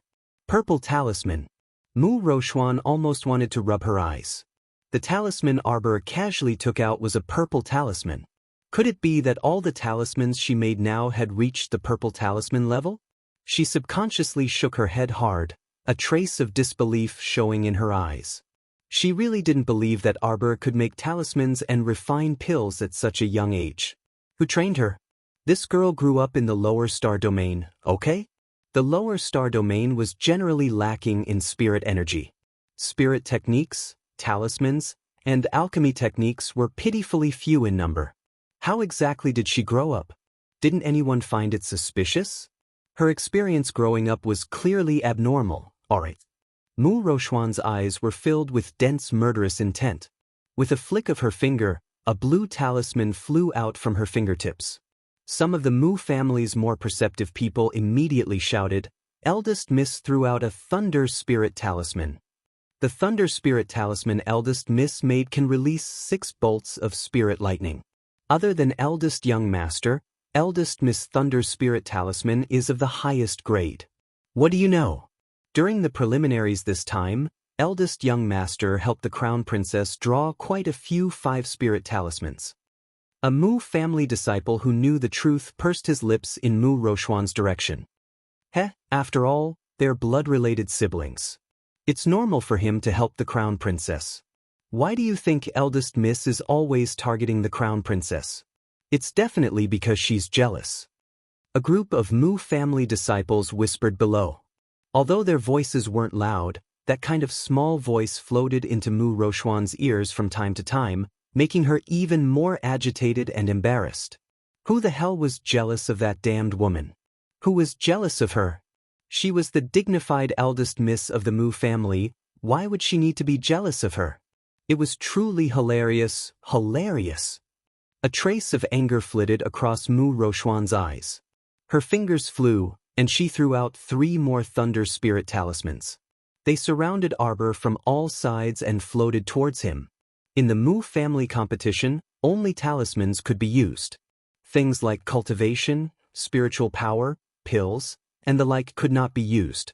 Therefore, Mu Rochuan believed that even if Arbor had used a purple talisman defensive talisman, it still wouldn't be able to withstand her 4 spiritual thunder talismans and 24 spiritual thunders. Old Master Mu's fingers gripped the armrest of the chair as he looked at Xiao Mu anxiously. Ro Xian really didn't know when to stop. Originally, in the clan competition, they would stop after a certain point, but when it came to her, it had become a fight to the death. Would Jojo's defensive talisman be able to withstand 24 bolts of lightning? Just as the elderly patriarch was hesitating on whether he should intervene, he suddenly saw Xiao Mu also fling out several defensive talismans with a flick of her sleeve, erecting 4 layers of defensive barriers around her. The high walls towered over her, protecting her properly. Several bolts of spiritual lightning struck the outer layer of the defensive barrier, but were unable to break through it. A trace of anger flashed across Mu Rochuan's eyes. Mu Rochuan was very familiar with those blue defensive talismans. They were the talismans her brother drew. Sure enough, her brother was biased to the heavens. Now, he only knew how to help Arbor bully her and didn't care about their past relationship at all. Mu Rochuan's face was incomparably gloomy. At this time, Arbor was standing inside the defensive wall and took out a talisman glowing with purple light from his small waist pouch. You should also try my Thunder Spirit Talisman. Be careful, Miss Qiao said expressionlessly. Chapter 3375. In the blink of an eye, Arbor flicked the purple talisman in his hand out. Everyone only saw a streak of light streak across the sky before the talisman suddenly exploded in front of Mu Rochuan. It was so fast that it was almost too much for the eyes to take in. Rumbling thunder and lightning streamed down from the sky. Mu Rochuan didn't panic either. With a calm expression, she also built 4 defensive walls around herself. After the defensive talisman was activated, her entire body was wrapped in the defensive walls. Even a strand of her hair was wrapped in it. She gazed coldly at Xiao Mu across from her through the transparent defensive wall, a sneer on her lips. Could it be that a small lightning talisman was delusional enough to think it could break through her defensive walls? What a joke! The lightning talisman she made couldn't break through the defensive talisman her big brother drew because her big brother was helping Arbor. Taking 10,000 steps back, the lightning talisman Arbor threw out should have been drawn with her big brother's help. Her big brother only had 2 more lightning talismans than her, so he might not be able to break through her defensive talisman. Moreover, there was only 1 lightning talisman. Mu Rochuan's lips curled into a cold sneer. Arbor, so what if Big Brother helps you? At most, we're equal in strength. I can't do anything to you, but you can't do anything to me? Mu Rochuan's line of sight seemed to be filled with dazzling purple-red lightning. A strange scene appeared in front of her. As the first lightning bolt fell, more and more lightning bolts seemed to crazily squeeze out of the void and smash towards her body. Mu Rochuan had already sensed that something was amiss when the spiritual lightning landed on her body. This lightning bolt was really a bit fierce. He smashed his head against his own defensive wall, creating a large hole in the transparent defensive wall in front of him. Terrifying lightning bolts desperately squeezed in through the crack. As soon as they touched her body, the electricity surged into her body, making her hands and feet feel cold. She once again experienced the painful feeling of being struck by lightning. Arbor! Mu Rochuan angrily roared, her eyes bursting with needle-like poisonous light. Yet Xiao Mu merely cast her a cold glance. She didn't budge from her spot and merely watched as that spiritual thunder talisman completely enveloped her body. At this moment, everyone present was shocked. Naturally, everyone had seen the purple lightning talisman that the little crown princess had thrown out. Even though it was a purple talisman, there was only one of it. Even though it was powerful, it probably wouldn't last for long. Moreover, eldest Miss Mu had several defensive talismans in front of her to protect her. She should be fine.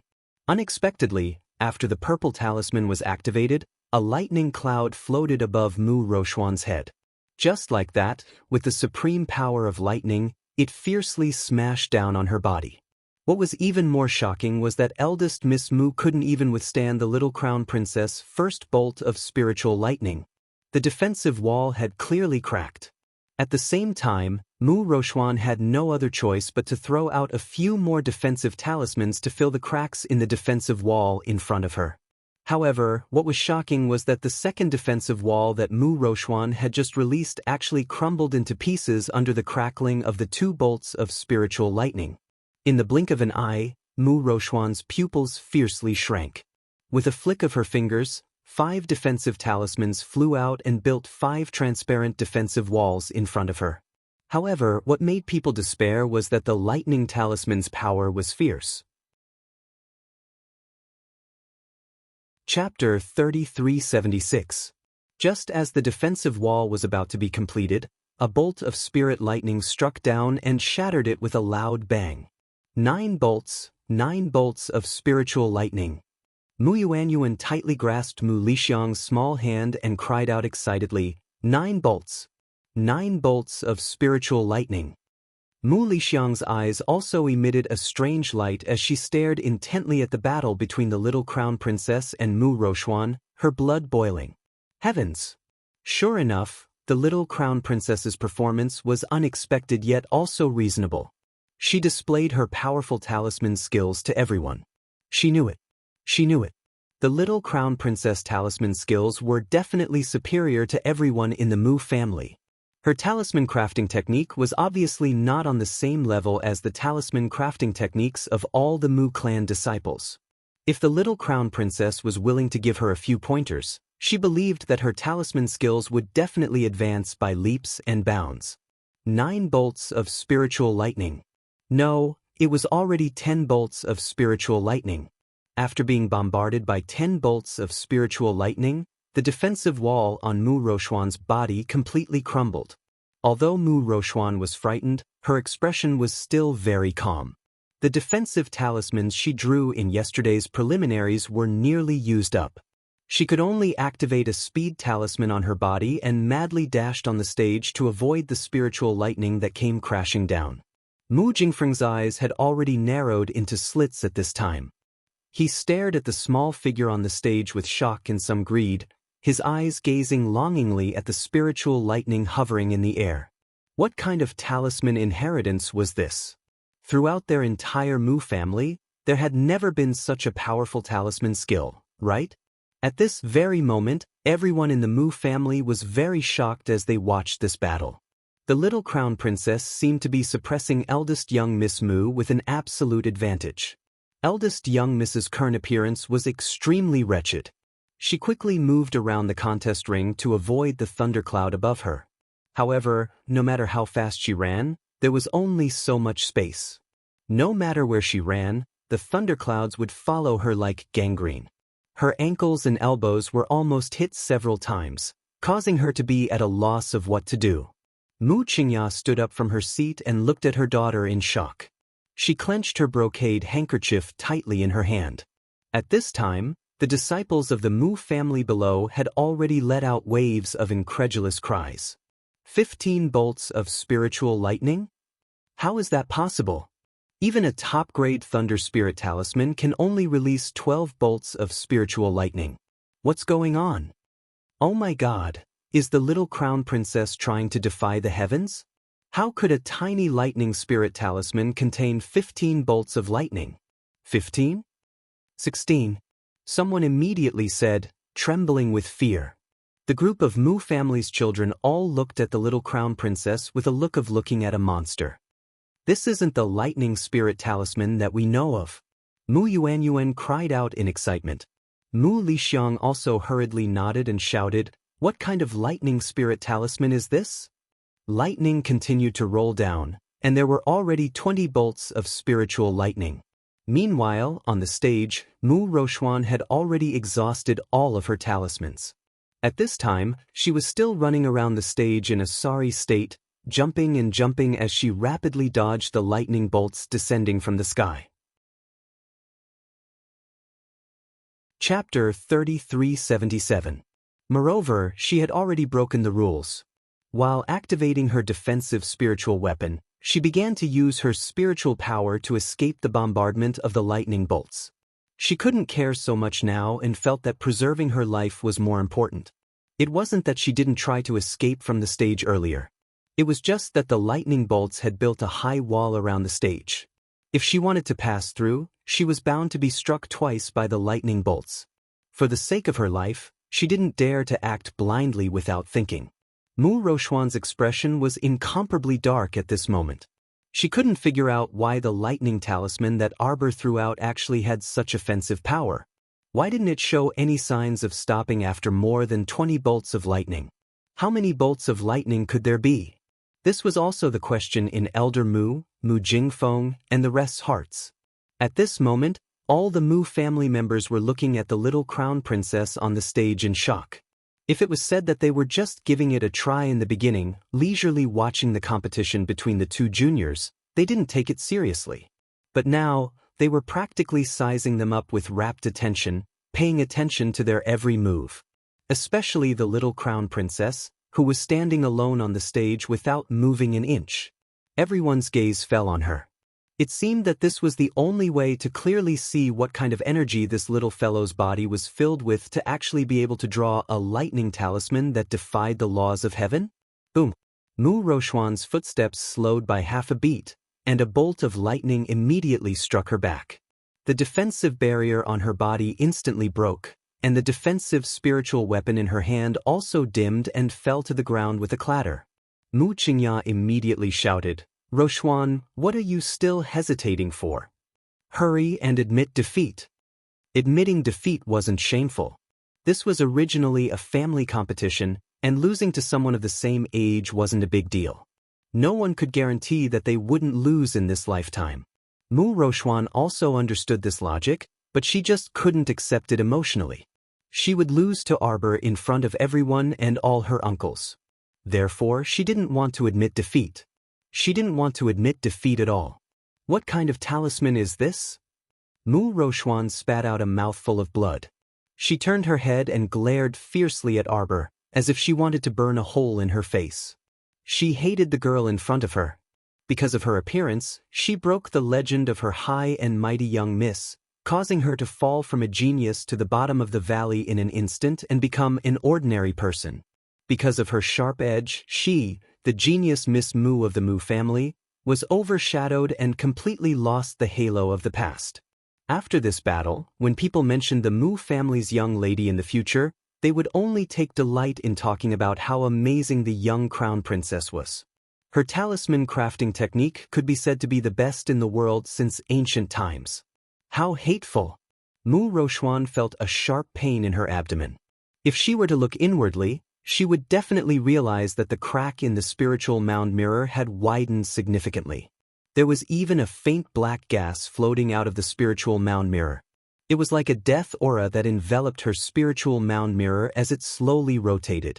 If she could notice it now or ask Grandpa Moo about it, Grandpa Moo would definitely be shocked and ask her to pay more attention to it.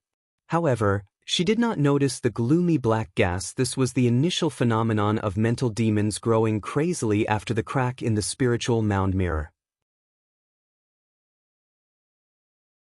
Chapter 3378. At this moment, this dark and demonic aura quietly took root in Mu Rochuan's heart and slowly grew. As it grew, it would slowly corrode her limbs and bones, invading the depths of her meridians. Once this demonic aura corroded her entire body, Mu Rochuan would lose all of her cultivation and explode from the inside out. At this time, as her inner demons slowly grew, Mu Rochuan would only discover that her cultivation was slowly regressing. If she didn't take this seriously, the consequences would be unthinkable. What kind of talisman is this? Another bolt of lightning struck Mu Rochuan's body. She only felt the power of the lightning slipping into her damaged meridians. It was running amok in all the meridians in her body, making her feel very uncomfortable. Arbor coldly glanced at her and said indifferently, "Third-level top-grade lightning talisman." What was a third-level top-grade lightning talisman? None of the Mu family disciples present had heard of it before. However, they weren't all fools. Just by hearing the name and combining it with the current situation on the stage, a portion of them were instantly enlightened. Third level? It can't be that there are 36 bolts of lightning, right? A Mu family disciple cried out in shock. Meanwhile, Mu Yuanyuan was already dumbfounded and subconsciously grabbed Mu Lixiang's hand. "Li Lixiang, did you hear that?" Mu Lixiang nodded heavily, her eyes shining with excitement. As expected, wanting to befriend the crown princess from the start was absolutely correct. If she had the chance, she would definitely ask the little crown princess for guidance. The last 3 bolts of spiritual lightning struck Mu Rochuan's body. Mu Rochuan couldn't withstand it and was directly smashed to the ground by the lightning bolts. A trace of blood appeared in her mouth and she coughed several times. She felt her body become very heavy and she didn't even have the strength to lift a finger. Xiao Mu glanced at Mu Rochuan before turning around to walk down the martial arts stage. She merely threw out the words, "You've lost." It was unknown if this sentence provoked Mu Rochuan, but she suddenly struggled to get up from the ground. She reached out to wipe the blood from the corner of her mouth and suddenly laughed with a hoarse voice. "You think you've won?"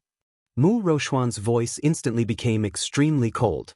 Arbor turned to look at her and saw that her eyes were glowing with a strange light. Her expression was focused and somewhat distorted as she looked at her. "Did you win?" she shouted harshly. Mu Qingya's heart skipped a beat. She wanted to rush up and drag her troublesome daughter off the stage. However, just as her body moved slightly, the old madam reached out and pressed the back of her hand. She shook her head at her. "The competition is still going on. It's futile for you to go up." Based on Mu Rochuan's current situation, even if her father, Mu Jingfeng, went up, with Rochuan's competitive nature, she probably wouldn't listen to her father's words and obediently step down from the stage, much less Mu Qingya, who was an ordinary person. The old madam sighed, feeling sorry for her granddaughter. She used to be such an obedient and sensible child. How could she have been blinded by jealousy and become so extremely terrifying? The competition isn't over yet. Mu Rochuan's eyes flashed with a strange light. She suddenly flung out several talismans shrouded in black aura from her sleeves and instantly pounced on Arbor's back. Mu Xingchen immediately stood up from his seat. "Rochuan, what are you doing?" Chapter 3379. Mu Rochuan's mind was already muddled by her desire to win, so how could she still hear Mu Xingchen's reprimand? Moreover, even if she heard Mu Xingchen's reprimand, she probably wouldn't take it to heart. In her heart, this big brother had already switched sides and completely stood on Arbor's side. They were no longer on the same path. Arbor slightly turned his head and frowned as he stared at the several talismans emitting dense black aura that Mu Rochuan threw over. "It's a mystic talisman." A Mu family elder couldn't help but jump up and shout with a grave expression, "How can eldest young misuse talismans?" What was a mystic talisman? Everyone in the Mu family knew about it. It was a talisman filled with evil Een energy drawn by a talisman master. The mystic Een talisman was the most basic offensive talisman among the forbidden talisman arts. A powerful talisman master could draw the evil Een energy between heaven and earth and make it enter the human body, controlling and even wantonly destroying the body. A person who was hit by a mystic Een talisman usually didn't know that they had been cursed. The power of this talisman could perhaps lie dormant in a person's body for 3 to 5 years.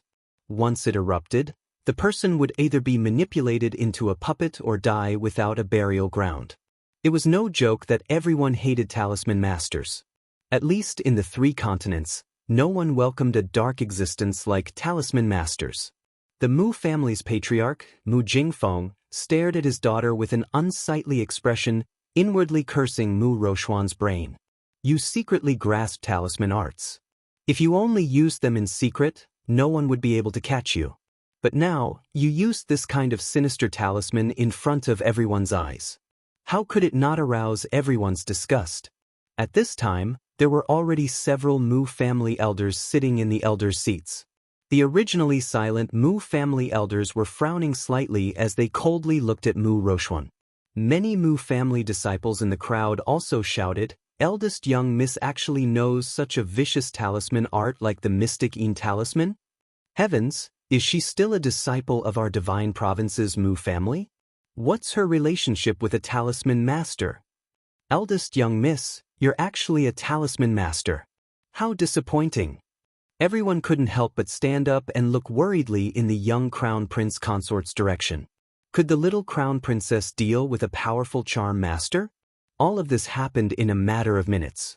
While everyone was cheering, the Xian Een talismans that Mu Roxuan threw out had already arrived in front of Arbor. Seeing these mystic Een talismans split open in front of Qiao Mu's face, and wisps of turbid Een energy swarmed out from within, everyone couldn't help but break out in a cold sweat for the young crown prince consort. Old Master Mu jumped up from his seat and dashed toward the ring. Ro Xian really had no sense of propriety. With such a dense wave of Een energy, the little crown princess, huh? Everyone was flabbergasted when they discovered that the seemingly dense mass of Een energy froze in place when it was 3 inches away from the little crown princess. It wasn't willing to take even half a step forward. That mass of Een energy seemed to be extremely afraid of the little crown princess's body. After hesitating for a few seconds, it turned around with a whoosh and rushed directly in Mu Roxuan's direction. Everyone stared blankly at the scene before them, unable to understand what was going on. What was with this Een energy? Chapter 3380. Baleful Een energy also had things that were afraid of it? Everyone simultaneously glanced at the young crown prince consort. There was nothing unusual. But Emo Lien felt that his little wifey was like a ball of light. These evil and filthy things naturally had to stay away from the source of light and didn't dare to approach. Just like those ghosts that the little fellow encountered in the underground palace. Didn't these sinister and ghostly things also not dare to approach his wifey? Emo Lien secretly muttered in his heart. The more he thought about it, the more he felt that his conjecture was very reasonable. His wifey was definitely a ball of light. Arbor expressionlessly looked at the baleful Een energy that had retreated back and was rushing towards Mu Roxuan. Blinking her eyes, she looked down at her little hand in confusion. Just now, she was already prepared to throw out an Earth-grade defensive talisman to break these baleful Een energy. But they were actually very perceptive and didn't come over. Since that was the case, she also didn't have the leisure to chase after these sinister and ghostly things. And at this very moment, Mu Roxuan was in big trouble. The baleful Een energy that she had released had actually turned around and wrapped around her. At this moment, Mu Roxuan's face was shrouded in a black fog. Her entire body was immersed in the black fog as she crazily swung her hands and kicked around while shouting, "Scram! All of you scram! Scram!" No one knew what she saw. People who were trapped by the baleful Een energy would naturally see all kinds of strange illusions. At this moment, an elderly elder of the Mu family's elder council stood up and said with a frosty expression, "Mu Roxuan lost." Before using the profound Een talisman, She had already used her own cultivation and spiritual power, as well as borrowed external force to activate her spirit artifact to create a defensive barrier. Even so, she still lost. That elder said with a straight face. She even used the profound Een talisman, this kind of sinister and ghostly thing. This old man feels that Mu Rochuan must be severely punished. She should be locked up in the dungeon for the time being and wait for the Elder Council to discuss with the family head and old family head before deciding on how to deal with her. The moment he said those words, the surroundings instantly became silent. This Mu family elder's surname was Dao, and he was famous for being straightforward. After he emphasized this matter, Mu Rochuan felt even more embarrassed. Mu Qingya hurriedly stood up. Just as she opened her mouth to defend her daughter, she heard Mu Jingfeng's stiff voice. Elder Dao's words are very reasonable. Guards, Mu Rochuan has violated the family's rules and practiced the forbidden talisman technique without permission. Lock her up in the dungeon first and deal with her later. The guests couldn't help but look at each other. Today's events really came one after another. At this moment, the Mu family actually locked up their family's genius eldest miss in jail. However, when they thought about how this young miss actually practiced the forbidden talisman technique, everyone looked at her with hostility. Curse masters were known throughout the entire continent. They were a notorious race. These people often liked to hide in dark corners and secretly plot against others. Perhaps a charm master hiding in the crowd would secretly make a move against you and use charm techniques, causing you to never have a day of peace in the next few years, or even die suddenly. No one liked this kind of race. The people of the divine mainland would also have a change in expression at the mention of charm masters. Eldest Miss Mu was truly courting death. Chapter 3381. Before Mu Jingfeng could personally make a move, Elder Dao had already thrown out a wisp of divine power and tightly bound Mu Rochuan's hands. Mu Rochuan's body was instantly bound.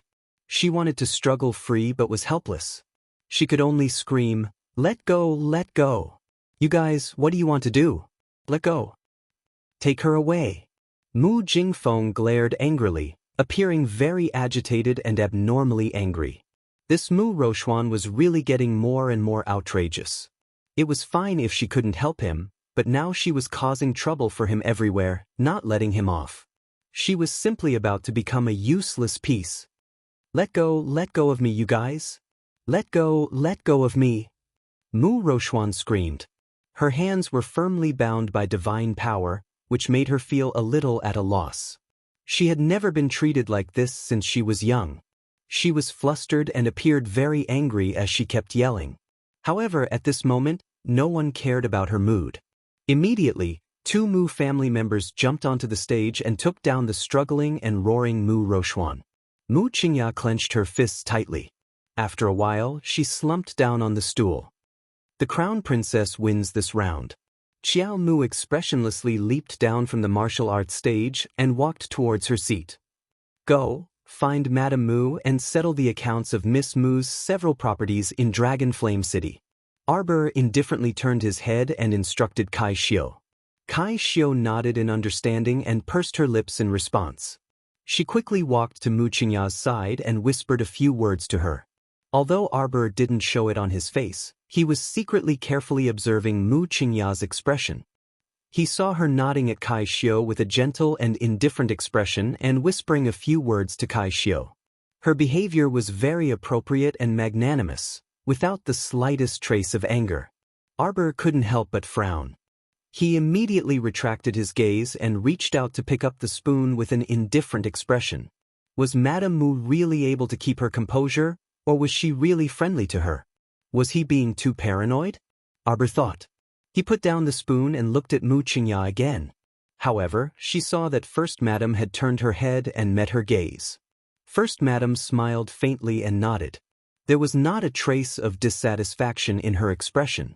Kai Xiu walked to her side and whispered, First Madam said that after the banquet, she will send someone to deliver the land deeds that eldest Miss owes the Crown Princess. The young Crown Prince Consort nodded indifferently as she turned her gaze to the tournament stage. At this time, the The second round of the Mu clan's disciple competition had already begun. Both sides' talisman techniques were a bit on par. However, after witnessing the wonderful talisman technique battle between the eldest miss and the crown princess, everyone felt as if they were chewing wax and didn't know what to eat. Even eldest Miss Mu couldn't compare to the talisman skills of these two, let alone the crown princess. Everyone drank while enjoying the Mu family competition. For a moment, the atmosphere was harmonious. Mu Tsang raised his cup and smiled at family head Qin, who came to propose a toast. The two whispered a few words. Suddenly, a hearty laugh sounded in the air. "Ha, I'm not late, am I? Today, I heard that the talisman patrician families of the Divine Prefecture are holding a grand family competition. Disciple Qifeng is passing by and would like to ask the brothers of the Mu clan for advice on talisman techniques." Chapter 3382. Song Prefecture's Phoenix, the Arch City, Qifeng, disciple of a talisman patrician family, is here to pay a visit to old Master Mu. I wonder which brother from the Mu clan is interested and dares to compete with me. As his voice fell, everyone saw several figures sitting on the back of a large flying spirit beast, flying kite, swiftly arriving at the venue. Several people descended from the sky, beaming from ear to ear. The young man called Qifeng leaped up with a vigorous posture and landed on the battle stage with a "so" sound. At this moment, there were two Mu clan disciples competing on the stage. After Qifeng intervened, a burning fire talisman appeared in each of his hands, and he instantly threw them at the two Mu clan disciples. Those two were caught off guard and happened to be caught off guard. The two burning fire talismans sprang up with a rub on their bodies, and the intensity of the fire instantly soared high into the sky. Mu Jingrue's expression darkened. His hand moved, and he rapidly shot out two water spirit talismans, instantly extinguishing the flames on those two people. Everyone focused their eyes and saw that those two brats' faces were blackened by the fire spirit talismans, and there were already many burn wounds on their bodies. The men who came with Qifeng all turned to look at Mu Jingrue. One of them said with a smile, "Black-grade water spirit talismans? I believe this must be 7th Master Mu." Mu Jingrue coldly swept a glance at that person. "Who are you people? Are you here to cause trouble?" That young man named Qifeng just now didn't control his strength and threw out two black-grade fire spirit talismans at once. Currently, there were two advanced stage talisman masters competing on the stage. How could they possibly withstand something like a black-grade fire spirit talisman? It was inevitable that they would be burned, but this young man's actions made people very unhappy. He suddenly appeared and interfered in the competition of other clans' disciples.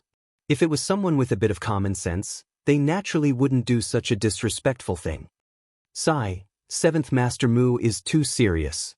The middle-aged man who spoke smiled and pointed at the young man on the stage. "This is our Qi clan's young Master Feng. I am Old Zhong, a servant of the Qi clan. We are from the talisman patrician family of Tsong Prefecture's Phoenix, the Arch City." The Mu family's disciples all looked at the Qi family's people who suddenly appeared with unkind eyes. Needless to say, these people from the Qi family were definitely here to mess things up. Otherwise, why would she show up at Grandpa Mu's birthday party? Why would she come to the stage uninvited and throw out two dark-level fire talismans at the two disciples who were in the middle of the competition? Young Master Feng is the 33rd talisman master in our Qi family's younger generation. I'm 28 years old this year. Old Zhong chuckled as he explained. It would have been fine if he hadn't said anything, but once he did, everyone's expressions became a little strange. Especially the guests.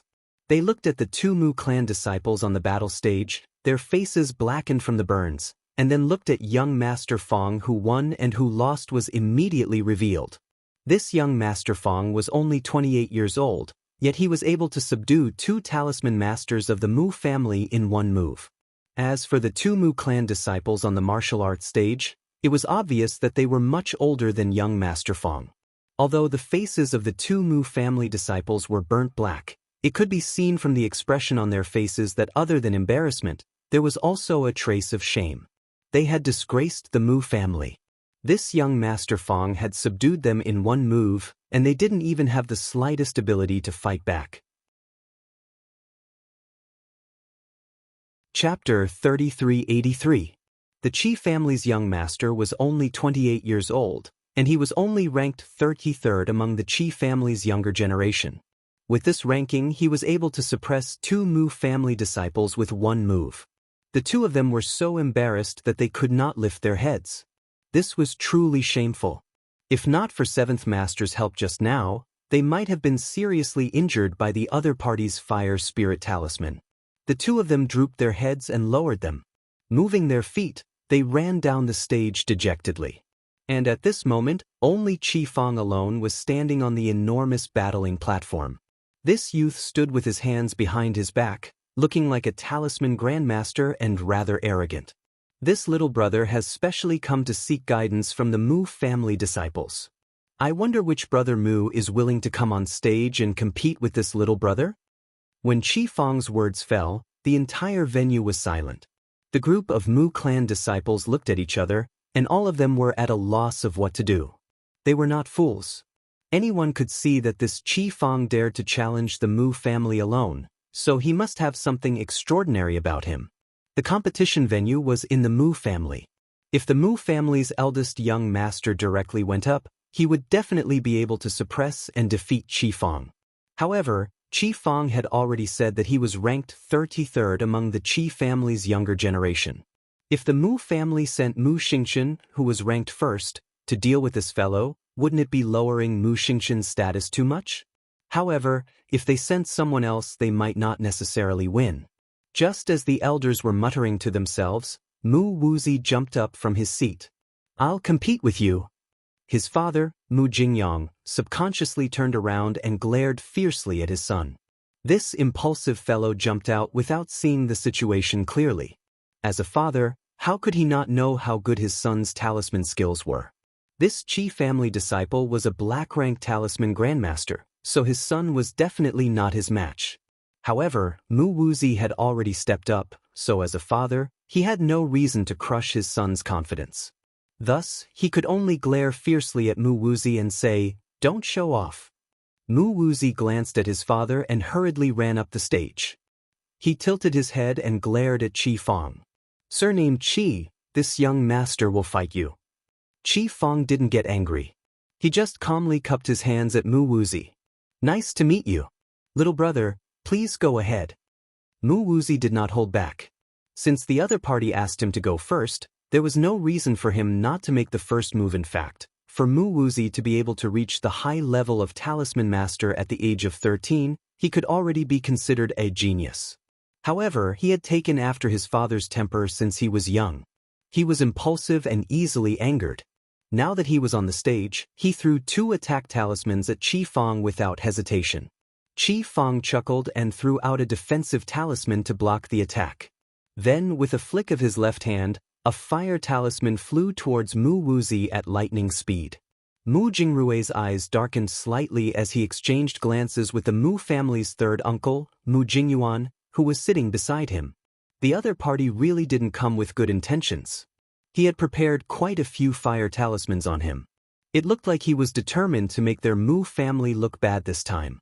Mu Xingchen frowned. "I'll go chase him away." Mu Jingrui shook his head. "Xingchen, you can't go up." "And Xingchen, you stay here." Mu Jingyuan nodded in agreement. Chapter 3384. Yet, the other party sent a small fry ranked 33rd to provoke them. If Xingchen had to go up and deal with this, then it meant that their Mu family had no one else. Aside from Xingchen, they did not have any other capable disciples. Mu Xingchen also understood this logic, but how could he watch someone come to his grandfather's birthday banquet to provoke them and not say anything? "Let's wait and see," Mu Jingrui said in a low voice, but his expression was frighteningly dark. This Qi Feng was a clown. If they did not take him down, then he would continue to disgust them. However, the most difficult thing to do now was that there were so many guests present in front of everyone.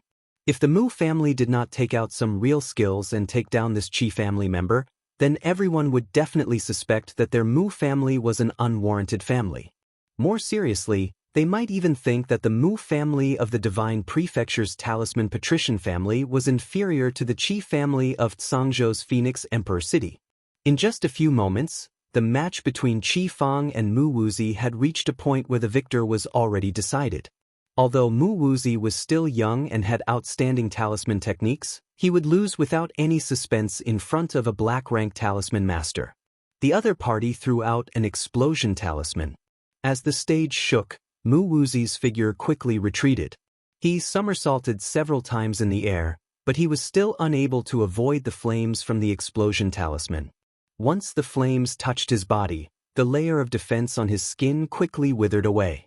Seeing that his son was about to be enveloped by the flames from the explosion talisman after the layer of defense burned away, Mu Jingyang could no longer bear it and jumped up.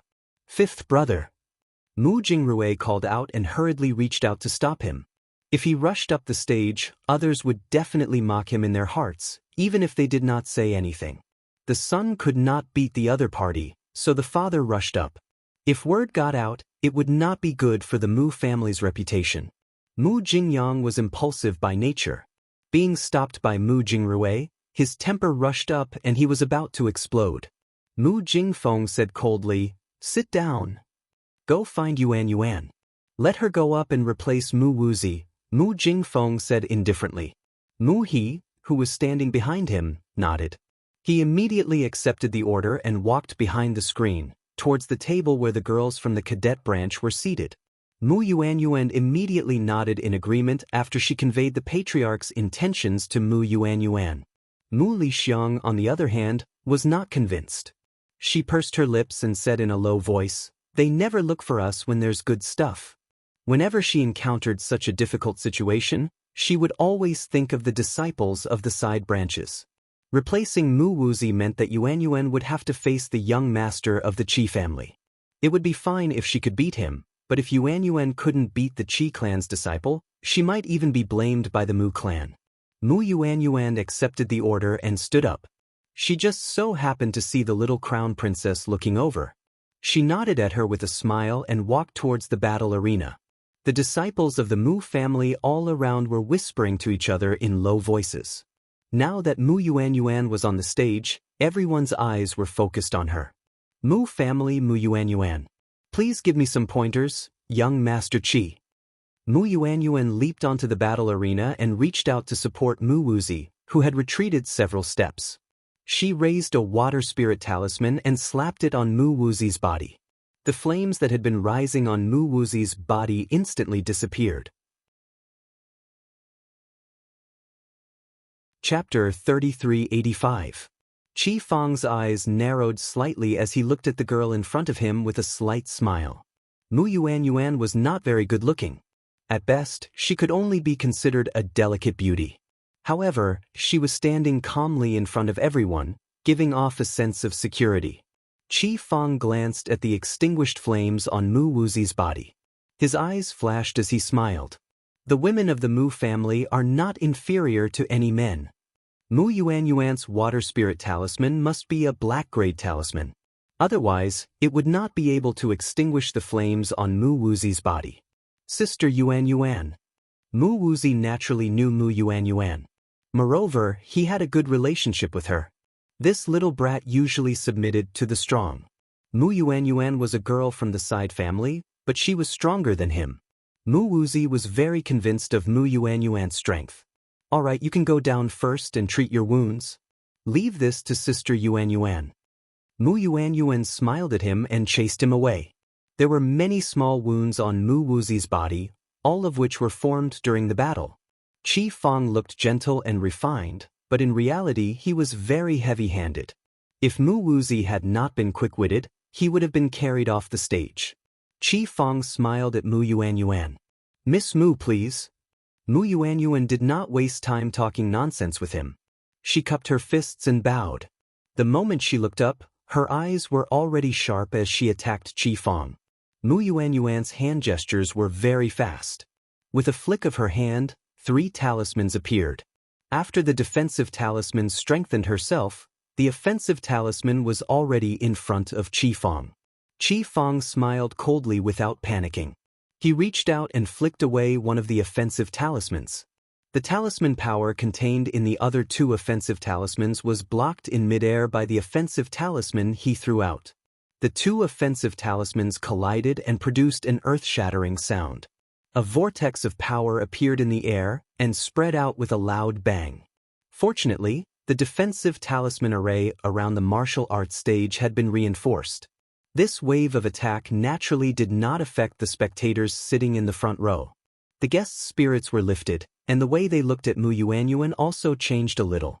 Looking at the position the woman was sitting in, it was clear that she was not a direct descendant of the Mu family. It seemed that they had underestimated the Mu family. It was not that the Mu family did not have any talents. The powerful talisman technique displayed by a branch family disciple was already amazing. At this moment, Mu Yuanyuan was completely focused on Qifeng. When she saw him move his finger, an immobilization talisman floated over. She hurriedly turned around to dodge, but the body-securing talisman seemed to have a tracking function as it chased after her slender figure. No matter how many times Mu Yuanyuan tried to dodge, she couldn't avoid it. Mu Yuanyuan frowned. She took out two defensive talismans from her inner world and quickly opened them, erecting two defensive walls around her.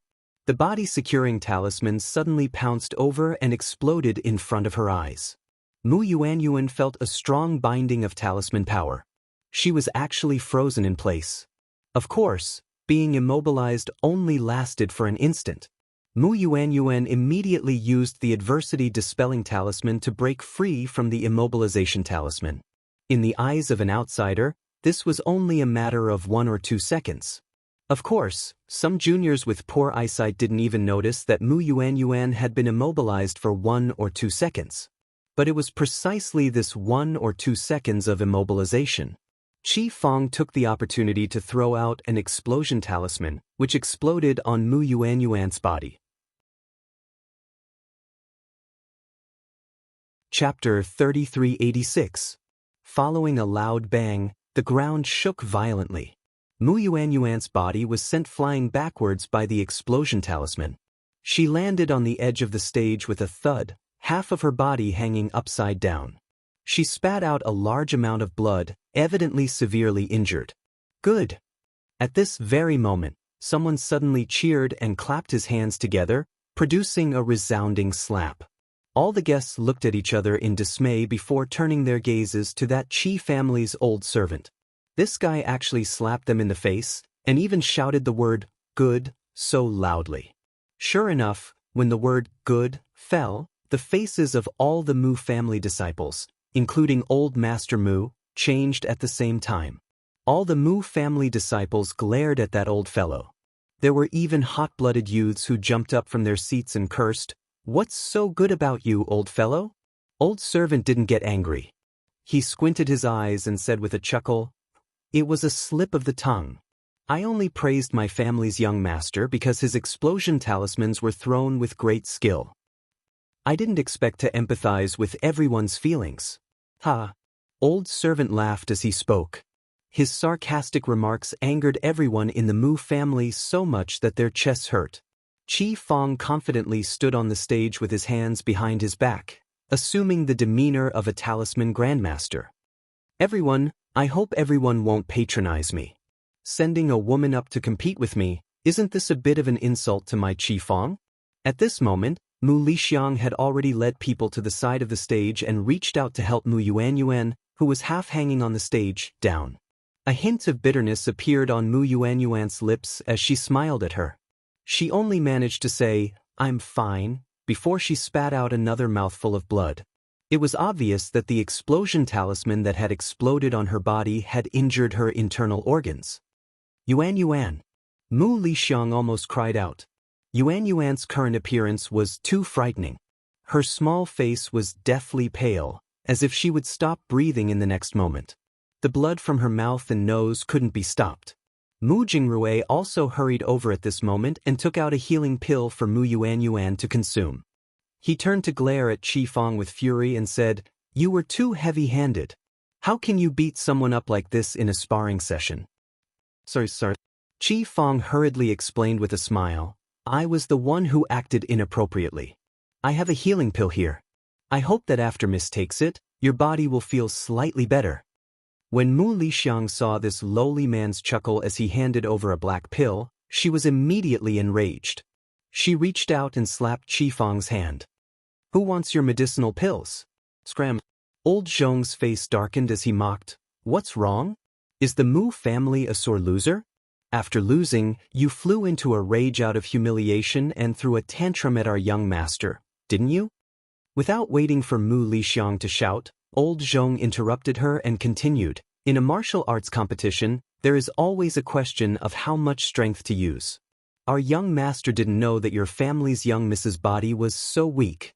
How could he have expected that a mere explosion talisman would be able to beat her to such a state? If you guys had said earlier that this young Mrs. Body was delicate and weak, we wouldn't have fought with her. The reprimand caused the Mu family disciples' faces to turn green, white, and red. Mu Jingrui also felt a lump of resentment in his chest that couldn't go up or down. It was extremely uncomfortable to hold it in. Chapter 3387. Mu Xingchen stood up and coldly said, Since young Master Qi is so formidable, I, Mu Xingchen, am willing to experience young Master Qi's brilliant moves. Qi Feng's eyes flickered. Who in the 3 provinces didn't know of Mu Xingchen's great name? He was the Mu family's most outstanding genius eldest young master. Compared to Mu Rochuan, he was in no way inferior. Rumor had it that this eldest young master Mu was already a black stage talisman master. Moreover, his cultivation had already broken through to the divine realm, so he was also a very formidable cultivator. Qi Feng naturally had no confidence in defeating such a person. Old Zhong chuckled. You flatter me, you flatter me. Our young Master Qi is only ranked 33rd in the Qi family. Since young Master Mu wants to give him pointers, then we can only accept. Mu Jingfeng and the rest's expressions turned very ugly when they heard this. This fellow had repeatedly emphasized that Qi Feng was only ranked 33rd. Even if Mu Xingchen wanted to make a move on him, with eldest young Master Mu's status, even if he won, it would be considered an unfair victory.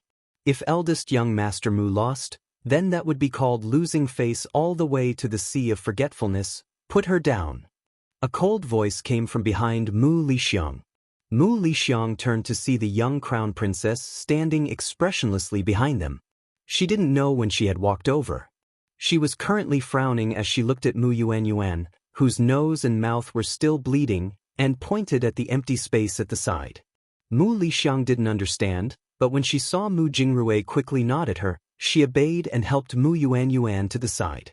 Arbor stepped forward and squatted down. She took out her needle bag and inserted 2 needles into Mu Yuanyuan's body. Then, she took out a bottle of medicinal liquid and fed her a mouthful. She placed the medicinal liquid in Mu Lixiang's hand. Feed her another mouthful tonight. Tomorrow and the day after, once in the morning and once in the evening. 3 days later, her internal injuries will be healed. Mu Lixiang looked at her in shock.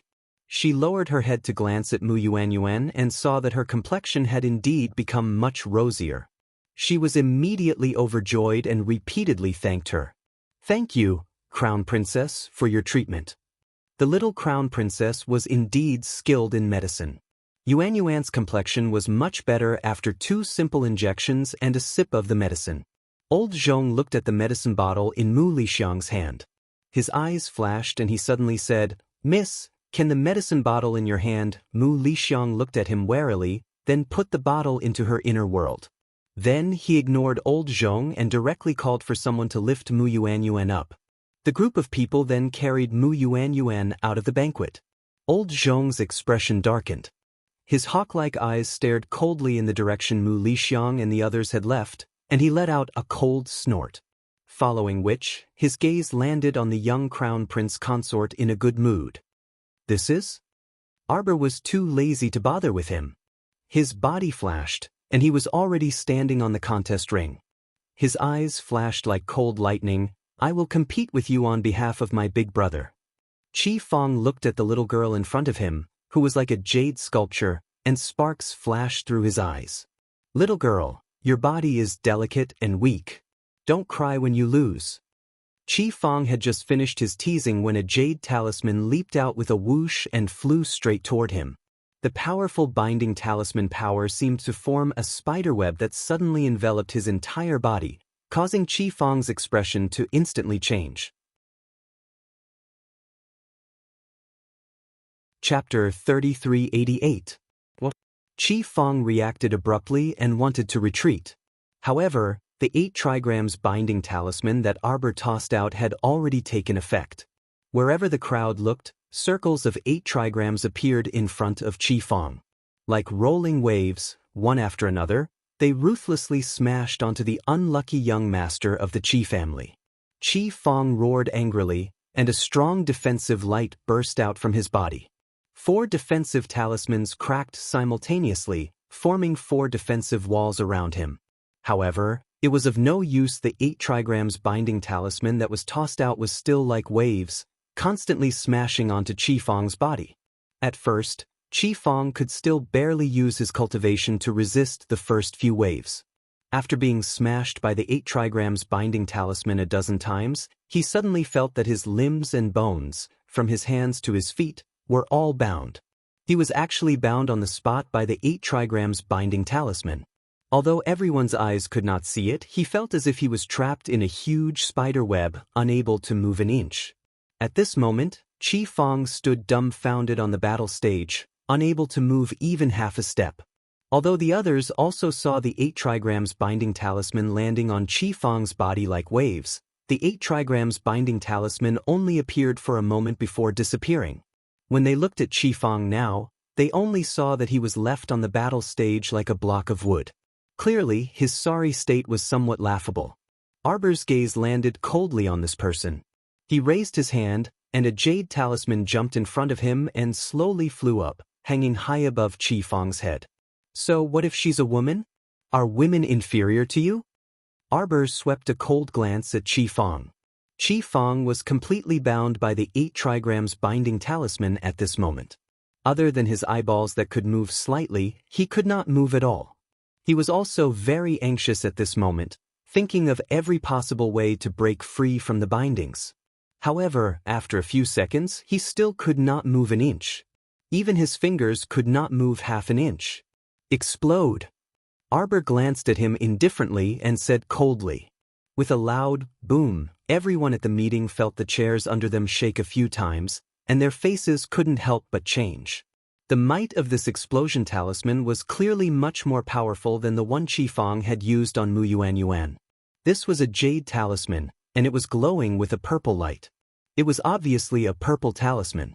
Everyone saw that the talisman that Qi Fong had used to hit Mu Yuan Yuan was a blue talisman drawn on talisman paper.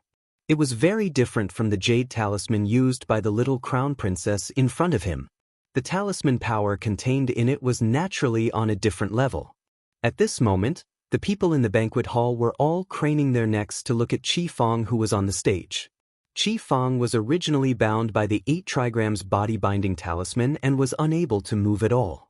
At this moment, after being blasted by the explosion talisman, his entire body was like a kite with a broken string, rolling towards the back of the stage. Everyone couldn't help but cover their eyes. Then they heard a loud tremor. Young Master Fong. Old Zhong's face instantly turned extremely ugly, and he quickly rushed towards the battle stage. Young Master Fong. Young Master Fong. Several members of the Qi family also rushed over with Old Zhong and hurriedly helped Qi Fong, who was lying on the ground and foaming at the mouth, up. Wah! Qi Fong bent his body and curled up into a prawn. Chapter 3389. Before he could say anything, he spat out a mouthful of blood on the ground. Following that, he coughed out blood and leaned on Old Zhong's body in a dispirited manner. He gasped for breath and made a noise in his throat, but he couldn't say anything. Qi Fong's eyes were currently glaring at the young crown princess in front of him with resentment and fear. His eyes couldn't conceal his fury. However, Old Zhong couldn't bear it anymore and roared, "What is your Mu clan doing? We agreed to compare notes, so how can you injure our young Master Fong to this extent?" The young crown princess looked at them expressionlessly and frowned at the questioning Old Zhong. After a long pause, she said, "You didn't use immobilization talismans and explosion talismans earlier? You can use them? I can't use them? Only you can win, but I can't win." She threw 3 consecutive questions at old Zhong, which put him in an awkward position. He stood dumbstruck on the stage, supporting Qi Fang without replying for a long time. Arbor glared at old Zhong in displeasure.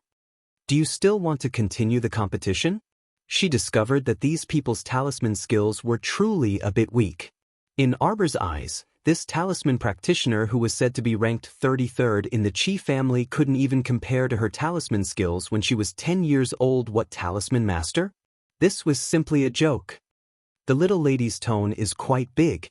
A bald, middle-aged man with an oval face walked out from the Qi family's team. His eyes were mocking as they landed on Arbor. "This one is Qi Lu. I'm willing to learn." Before this bald man called Qi Lu could finish speaking, he saw the little stoic dashing forward at lightning speed. Her speed was so fast that it was almost impossible for people to catch her movement trajectory for a moment. Teleportation talisman. Mu Jingfeng and the others' eyes couldn't help but light up when they saw the little lady teleport behind Qi Lu in an instant. So this was a teleportation talisman? Everyone was filled with awe. It was an eye-opener. This was the first time the Mu clan had seen a teleportation talisman. They had only seen this type of talisman in books before, and it was a lost talisman technique to the Mu clan. But now, while everyone was still in shock, Arbor had already arrived in front of Qi Lu. His 5 fingers spread open and tightly clasped his neck. Qi Lu was stunned for a moment before he coughed. His eyes were filled with shock as he looked at Arbor in disbelief. Arbor tightened his grip, and Qi Lu felt a cracking sound coming from his throat, as if his throat was about to be crushed. His eyes were filled with fear. Swoosh! All of a sudden, a sound pierced through the air. An arrowhead forged from fine iron tore through the air like a bolt of lightning, flying over everyone's heads and heading straight for Qiao Mu. In the blink of an eye, Emolian flashed in front of Qiao Mu to shield her. A fire spiritual energy circled around his palm, firmly stabilizing the arrowhead that was shooting toward them in midair as it let out a clanging hum. Everyone didn't know how Prince Emo flew to the little crown princess' side so quickly. Everyone only felt their eyes blur for a moment, and His Highness the Crown Prince, who was originally sitting in the banquet area, had already appeared beside the crown princess and blocked the male arrow with an iron head. Arbor frowned as he looked at the arrow that suddenly appeared. He tugged at Emolien's sleeve and pointed at the arrow. "There seems to be a letter left behind." Emolien narrowed her eyes. She broke the arrow and picked up the letter that fluttered down. Chapter 3390. When the letter was unfolded, a small bead hair clip fell out. Qiao Mu's expression changed in the blink of an eye. After skimming through the contents of the letter, the pressure on her entire person dropped by quite a bit. Layers of frost emerged from the depths of her cold and severe eyes, and it seemed like there were shards of ice continuously emerging from her entire body. For a moment, everyone on the scene felt as if winter had arrived. The surrounding atmosphere abruptly chilled, and a terrifying aura of death seemed to be closing in. "Hui Feng, assemble the Purple Forest Guards." Prince Emo left with the little crown princess in large strides, leaving only this one sentence. Although the two of them didn't say anything, everyone knew that something big must have happened just by looking at their expressions. The old man was a bit stifled. He exchanged glances with his eldest son, then stood up with an exhausted expression. "Many things happened today, and I've tired everyone out. Now that something has happened to the crown princess, this old man's birthday banquet will end here." Long Shoshin smiled eccentrically. "Since old man Mu has matters to attend to, it won't be convenient for us to stay any longer. Farewell." Farewell. The other patrician families' heads were not as sarcastic as Long Shoshin, so when they heard the old man's words, they cupped their fists in salute and left one by one. Mu Jingfeng's expression darkened as he instructed Mu Liang, who was beside him, "Go investigate and see what happened to the crown princess." After Arbor and Emolien left the venue hand in hand, her almond-shaped eyes instantly turned several degrees colder. She reached out and swiped at the air, and countless black butterflies flew out from between her fingers, densely staying on the thin letter. Arbor's entire body emitted layers of cold and sharp aura. "Go, find out where this person is for me." A sharp, cold glint flashed through the little crown princess's eyes. "I want him to be exterminated. Don't worry, Jojo. Nothing will happen." Emolien reached out and grasped Jojo's small hand, a cold glint flashing through her eyes. "Pass down the order to seal off all the entrances and exits. No one is allowed to leave the city for the time being. If anyone tries to use flying spirit beasts to break through the city gates, kill them without mercy." At the north city gate of Dragon Flame City. As usual, this was the peak period for the flow of people in and out of the city.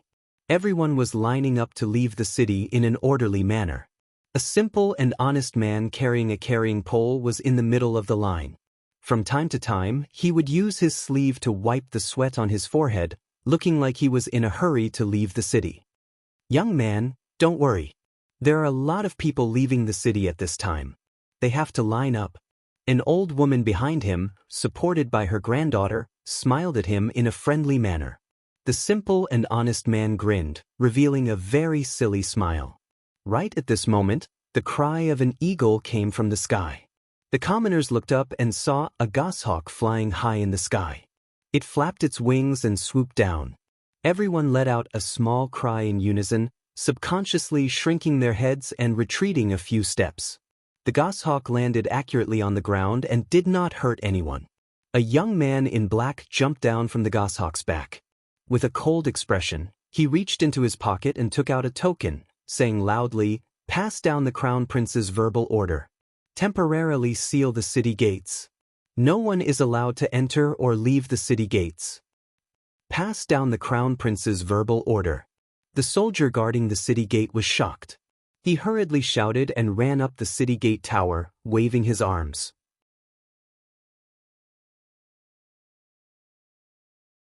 Chapter 3391.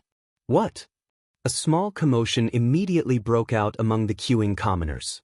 That simple and honest man shouted with a face full of annoyance, How can you close the city gates? We are in a hurry to leave the city and go home." That's right. Hearing his shout, everyone followed suit and shouted one after another. "I'm in a hurry to leave the city to exchange things with people. How can you close the city gates? What's the matter?" Everyone whispered to each other and shouted with dissatisfaction. The black-clothed youth coldly swept a glance over them. "It won't take long, at most an hour. Even if you can't wait, you still have to wait." Everyone looked at each other in dismay. "You look at me, I look at you." Their mouths muttered a few words, but in the end, they still didn't dare to confront His Highness the Crown Prince. The simple and honest man seemed to be in a hurry to leave the city, carrying his shoulder pole and squeezing his way to the front of the crowd. His shoulder pole swayed back and forth, bumping into many people. The crowd started to become a little chaotic, many people cursed and shouted, and there were even some who couldn't help but start fighting because of some small friction. That simple and honest man squeezed his way to the front of the crowd, shouting loudly at the people around him, "How can you not let people leave the city? We are all in a hurry. Everyone, let's charge out together, we'll talk after we rush out." Several hot-blooded youths were spurred on by his words, and immediately rushed towards the city gates. With this surge, even those who originally didn't want to cause trouble in the crowd were all pushed towards the gates. The black-clothed youth frowned, and with a raise of his hand, 17 to 18 nimble youths came from all directions, and very accurately picked up the few troublemakers in the crowd, and directly threw them to the ground. Several hot-blooded youths instantly wailed and fell to the ground, only to feel a chill on the top of their heads. When they looked up again, the blade was already pressed against their necks. This movement was really fast. Several people trembled one after another. Who dares to cause trouble at the northern city gates? At this time, several hundred city guards rushed down from the city gate tower. The city guard's small general led a group of people over, and the sharp spears formed a circle around the crowd. Suddenly, all the noises disappeared. Those hot-blooded youths who were still causing a ruckus shrunk their necks one by one, not daring to make a sound. The guard quickly ran to the side of the black-clothed youth, cupped his hands, and said, "Sir, the city gate has been closed." The black-clothed youth nodded. His cold eyes turned around and he said indifferently, "Don't make things difficult for them. However, if there are any troublemakers, isolate them first. It won't take long." "Yes." The young guard nodded in agreement. At this moment, the simple and honest man carrying the carrying pole had already shrunk into the crowd. His appearance was simple and honest, and his appearance was ordinary. If he hid in the crowd, he would not attract anyone's attention at all. At this moment, his head was lowered, and one of his hands was pressed against the corner of his green cloth jacket, caressing it from time to time. Everyone was driven to the sides of the road and looked at each other in dismay. It didn't even take an hour, and only about a quarter of an hour had passed. Everyone first heard the cry of a phoenix. When they looked up, they saw a fiery phoenix that seemed to be burning with blood in the depths of their eyes. The clouds on the horizon were all dyed in the crimson color of bloody flames. Chapter 3392. Everyone's line of sight seemed to be dyed red in an instant. They only felt a magnificent sight meandering over from the horizon, accompanied by a cool, fragrant breeze. It was so beautiful that it made one's heart tremble with fear. When they arrived above the northern city gate, Emolien reached out to grab Arbor's body.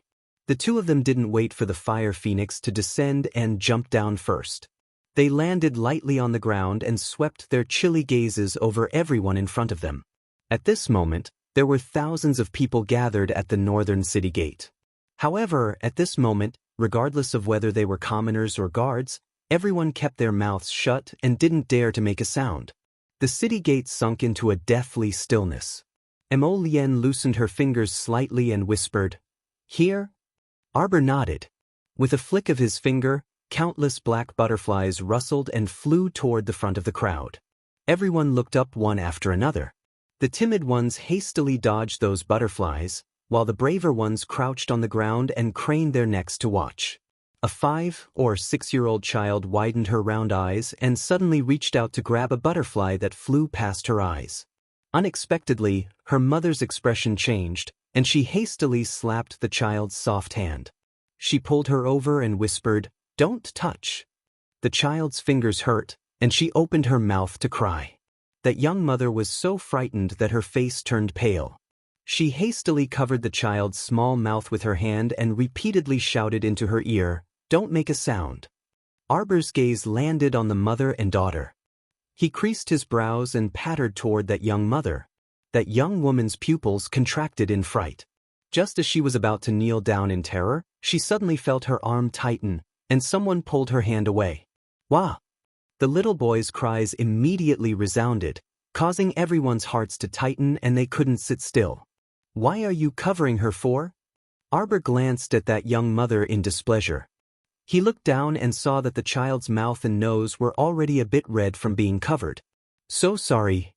That young woman only realized that she was a bit funny after saying that. What did she do wrong to this little stoic in front of her? She was almost scared to death by them. She was afraid that her child would make a fuss and provoke the disgust of these mighty figures in front of her and be killed as if they were trash. After all, ordinary people like them were not cultivators. Their lives were very fragile. Arbor reached out and stroked the child's head. He tilted his head and thought for a moment. Then he took out a box of pastries from his inner world and handed it to the crying child. "Go ahead." Emolien, who had followed her over, nearly laughed out loud. He knew this little fellow too well. She actually wanted to use food to shut the child's mouth. After all, this was how the little fellow had dealt with the noisy little monk earlier. This trick had always worked on children. Sure enough, the gagged little ghost finally stopped crying. Arbor motioned for the young woman to bring the child to the side, and his gaze followed the crowd. In this short period of time, the crowd at the north gate began to disperse to the left and right. There was no other reason. That flock of small black butterflies was circling around a man in clusters. When the others saw this, although they didn't understand what was going on, they still very perceptively retreated. There was a 3-meter square empty space in the middle, and only that simple and honest-looking man with a shoulder pole was vigorously swinging the flock of butterflies in front of him. Chapter 3393. Go. Go away. With an abnormal expression, the man forcefully waved the butterflies in front of him and bellowed, "Hurry and go away. Go away." Arbor coldly gazed at him, her gaze so focused that it was as if she was examining a fresh corpse. She didn't seem to move much, but she had already arrived in front of the man carrying the carrying pole. At this moment, the honest-looking man carrying the carrying pole no longer pretended to be carrying it. At some point in time, he had tossed the carrying pole to the ground. At this moment, he was completely focused and nervously stirring the butterflies with his hands. Suddenly, his gaze met Arbor's, and he couldn't help but shudder from the coldness in this little girl's eyes. The depths of this girl's eyes didn't seem to contain the slightest hint of life. It was so gloomy and cold that it evoked a trace of fear from the bottom of one's heart. Arbor's fingers moved, and a tender green vine snaked upward and wrapped around the honest-looking man's neck with a swish. An extremely cold voice quietly rose next to the man's ear. "Speak, where did you settle the person?" The man quivered and trembled several times, but he bit his lip and refused to speak. Arbor ruthlessly lashed the man's face with her vine whip. "Pa!" A heavy sound rang out, and the northern city gate immediately fell into a deathly silence. No one dared to even breathe loudly. Dictum talisman. Arbor's eyes emitted a cold glint as she icily said, "You will pay a great price for everything you've done." She had no intention of wasting words with this person and directly activated the dictum talisman, wanting him to tell the truth. But a silver light suddenly flashed in front of the man. As soon as the jade talisman was activated, talisman energy abruptly seeped into the man's mind and immediately took control of him. "Who are you?" "I am a disciple of the Pangu clan." "The Pangu clan." Arbor's eyes narrowed dangerously. She slightly waved the vine whip in her hand twice and then turned to instruct Huifeng, "Have these people leave the city and enter the city. Disperse." Huifeng waved his hand, and the young city guard immediately understood. He hastily bowed and hastily arranged for people to open the city gates. The city gates opened very quickly. Everyone was like birds startled by the twang of a bow. Now that they were allowed to leave, who wouldn't hurry and run? They immediately exited the city and left like a swarm of bees. The young mother mixed in with the crowd and hurriedly carried her child out of the city. The little boy was still holding the box of pastries in his hands. He leaned on his mother's shoulder and waved at Arbor happily to say goodbye. However, Arbor's attention was completely focused on the man, so he didn't see this scene. On the other hand, the crown prince, the young guard, and the others were amused when they saw this. This was probably a farewell thank you from a foodie. Soon, only the city guards were left at the north gate. The rest of the commoners had already run away. Only a few of the braver ones stayed behind, hiding in the corner to watch the show. There were some smart ones among these people who had long realized that this young crown princess didn't have any intention of harming anyone, so they stayed behind to watch the show. The crown princess and His Highness the Crown Prince definitely wouldn't pay them any attention. The young crown princess's purpose on this trip was to deal with this simple and honest man in front of her. At this time, the man who had been hit by the dictum talisman had already poured out everything he knew like beans from a bamboo tube. Arbor pinched the small hair clip and gazed coldly at the man. Chapter 3394. Arbor took out the thin letter and shook it in front of the man. "Tell me, why did they ask me to go to Rouge Pavilion?" There was a small line of words on the letter. "If you want your sister's life to be safe, gather at Rouge Pavilion today. My clansmen want to make a deal with you. Your life in exchange for hers." The simple and honest man answered the question mechanically, his eyes showing a bit of sluggishness. Prince Mo's eyes were instantly filled with anger, but he suppressed it and did not explode. He only stared coldly at the ignorant honest man. A life in exchange for a life? Who came up with this idea? The man shook his head. "I don't know. I'm only here to send the message." But he never expected that he would be so unlucky after using the teleportation talisman array to leave the banquet. He had been teleported 3 times in a row, but he had not been teleported out of Dragon Flame City.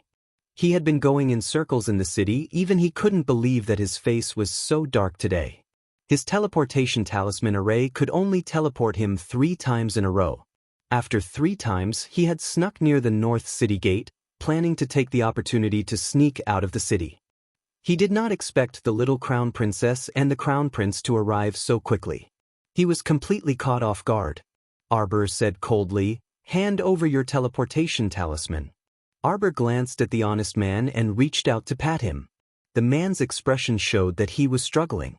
Then he took out the 24 yellow teleportation talismans.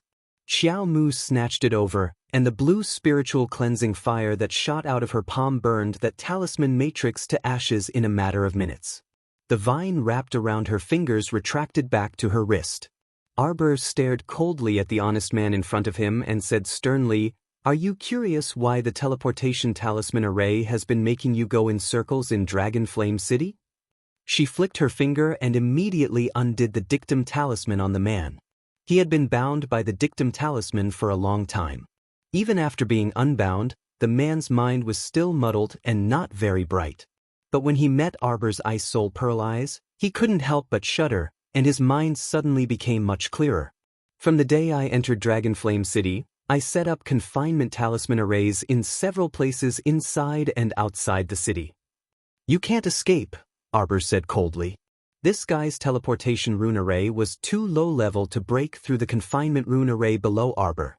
Therefore, Arbor knew very well that as long as he closed the city gates, he would be able to catch a turtle in a jar. This person would not be able to escape. That simple and honest man finally came back to his senses and hurriedly knelt down to beg for mercy. "Crown Princess, please spare my life. Crown Princess, this lowly one is only following orders. Crown Princess, please spare my life. Crown Princess, please, pet." A green vine struck the man's face like a bolt of lightning, causing him to cry out in pain. His entire body fell backwards, rolling on the ground as he cried out in pain. Arbor's cold and sharp gaze locked onto the man. His stoic face was filled with coldness. "If even half a strand of hair on my sister's head is missing, I will kill every member of the Panga clan, never to be reincarnated." The simple and honest man crawled on the ground, his pupils constricting.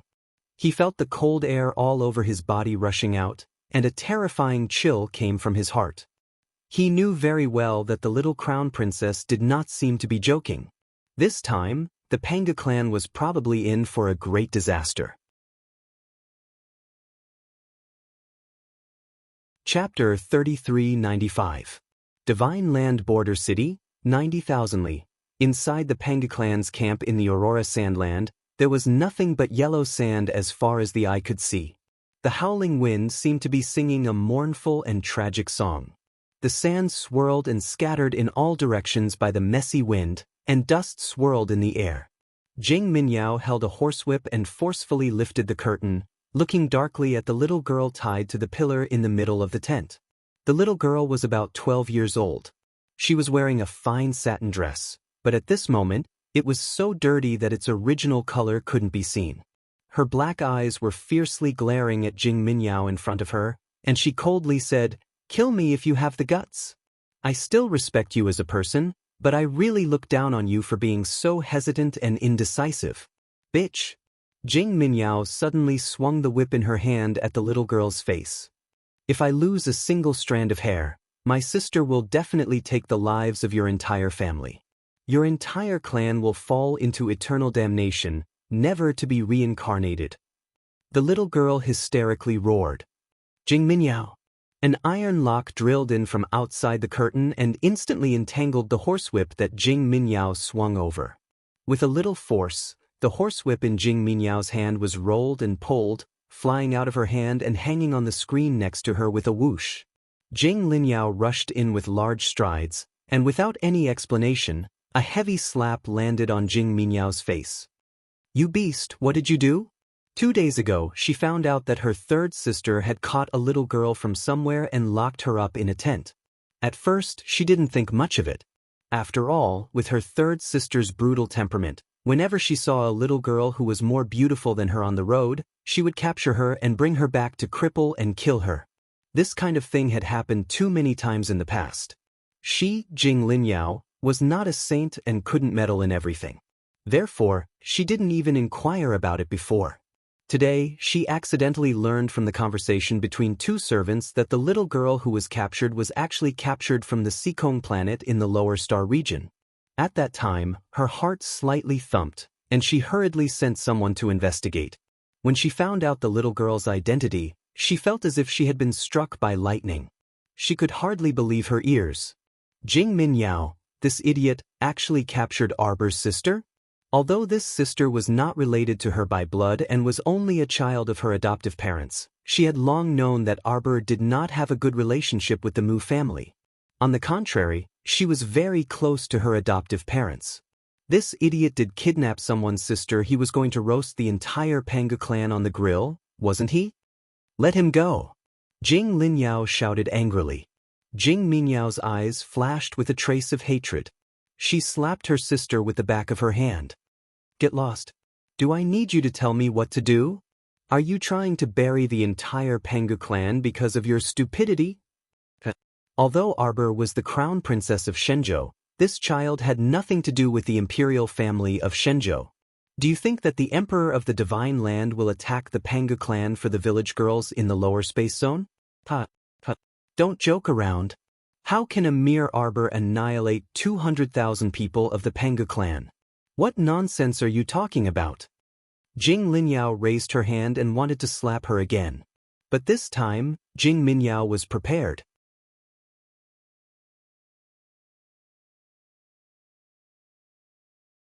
Chapter 3396. She grabbed Jing Linyao's hand, her eyes flashing with ruthless anger. Jing Linyao, with your current cultivation level, do you still think you can order me around? Jing Minyao forcefully shook off her hand. Because she used too much strength, Jing Linyao actually staggered and her eyes narrowed dangerously. This third sister of hers was quite capable now. Ever since she used a special method to enter the level 3 Divine Master realm, her courage had increased by quite a bit. Jing Minyao shook off Jing Linyao's hand and fiercely glared at her. I don't need you to meddle in my affairs. Father is away from home. I'm your eldest sister, so I can meddle in your improper behavior, Jing Linyao coldly said. Who would have thought that as soon as she finished speaking, Jing Minyao would reach out and clap her hands twice. A large number of guards immediately swarmed into the tent and surrounded Jing Linyao. Invite our Pangu clan's princess Jing to leave. Jing Minyao's eyes were filled with mockery as she said, for the next 2 days, ask her to stay in her tent and not come out again. Jing Linyao turned to look at the guards and revealed a bitter and sarcastic smile. I didn't expect that father would hand over the guards of the outstanding talents camp to you. How much did her father favor this youngest daughter of his? Eldest sister, I advise you not to resist, Jing Minyao coldly said. Otherwise, who knows what will happen? Yo, what's going on here? Jing Qiao walked into the tent in a brocade robe and was slightly startled when she saw the scene in front of her. Jing Qiao's face could only be described as delicate and pretty, far from her eldest sister's graceful and dignified appearance, much less her youngest sister's quick-witted beauty. She simply combed her long hair and braided it down to her chest. When she walked into the tent, she showed a hint of confusion in her eyes. She smiled and tried to smooth things over. Little sister, big sister, what's wrong with you? Jing Minyao, I advise you to think carefully. Jing Linyao coldly laughed. Arbor isn't an easy person to deal with. You captured her sister, so she definitely won't let you off. Jing Minyao's lips curled and she coldly snorted. Don't scare me. Who captured her sister? It's just a coincidence. Jing Minyao was halfway through her words when she suddenly snorted and waved her hand. What are you still standing there for? Please ask Princess Jing to leave. Jing Minyao, don't blame me for not warning you. If you let that little girl have one more lash mark on her body, with Arbor's ruthless temperament, he will definitely make 10 or 100 times more lash marks on your body. Although Jing Minyao watched Jing Linyao leave with cold eyes, her heart trembled slightly for no reason.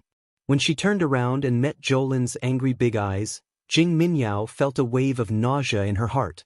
She waved her hand and said, "Watch her carefully." Then he strode out of the tent.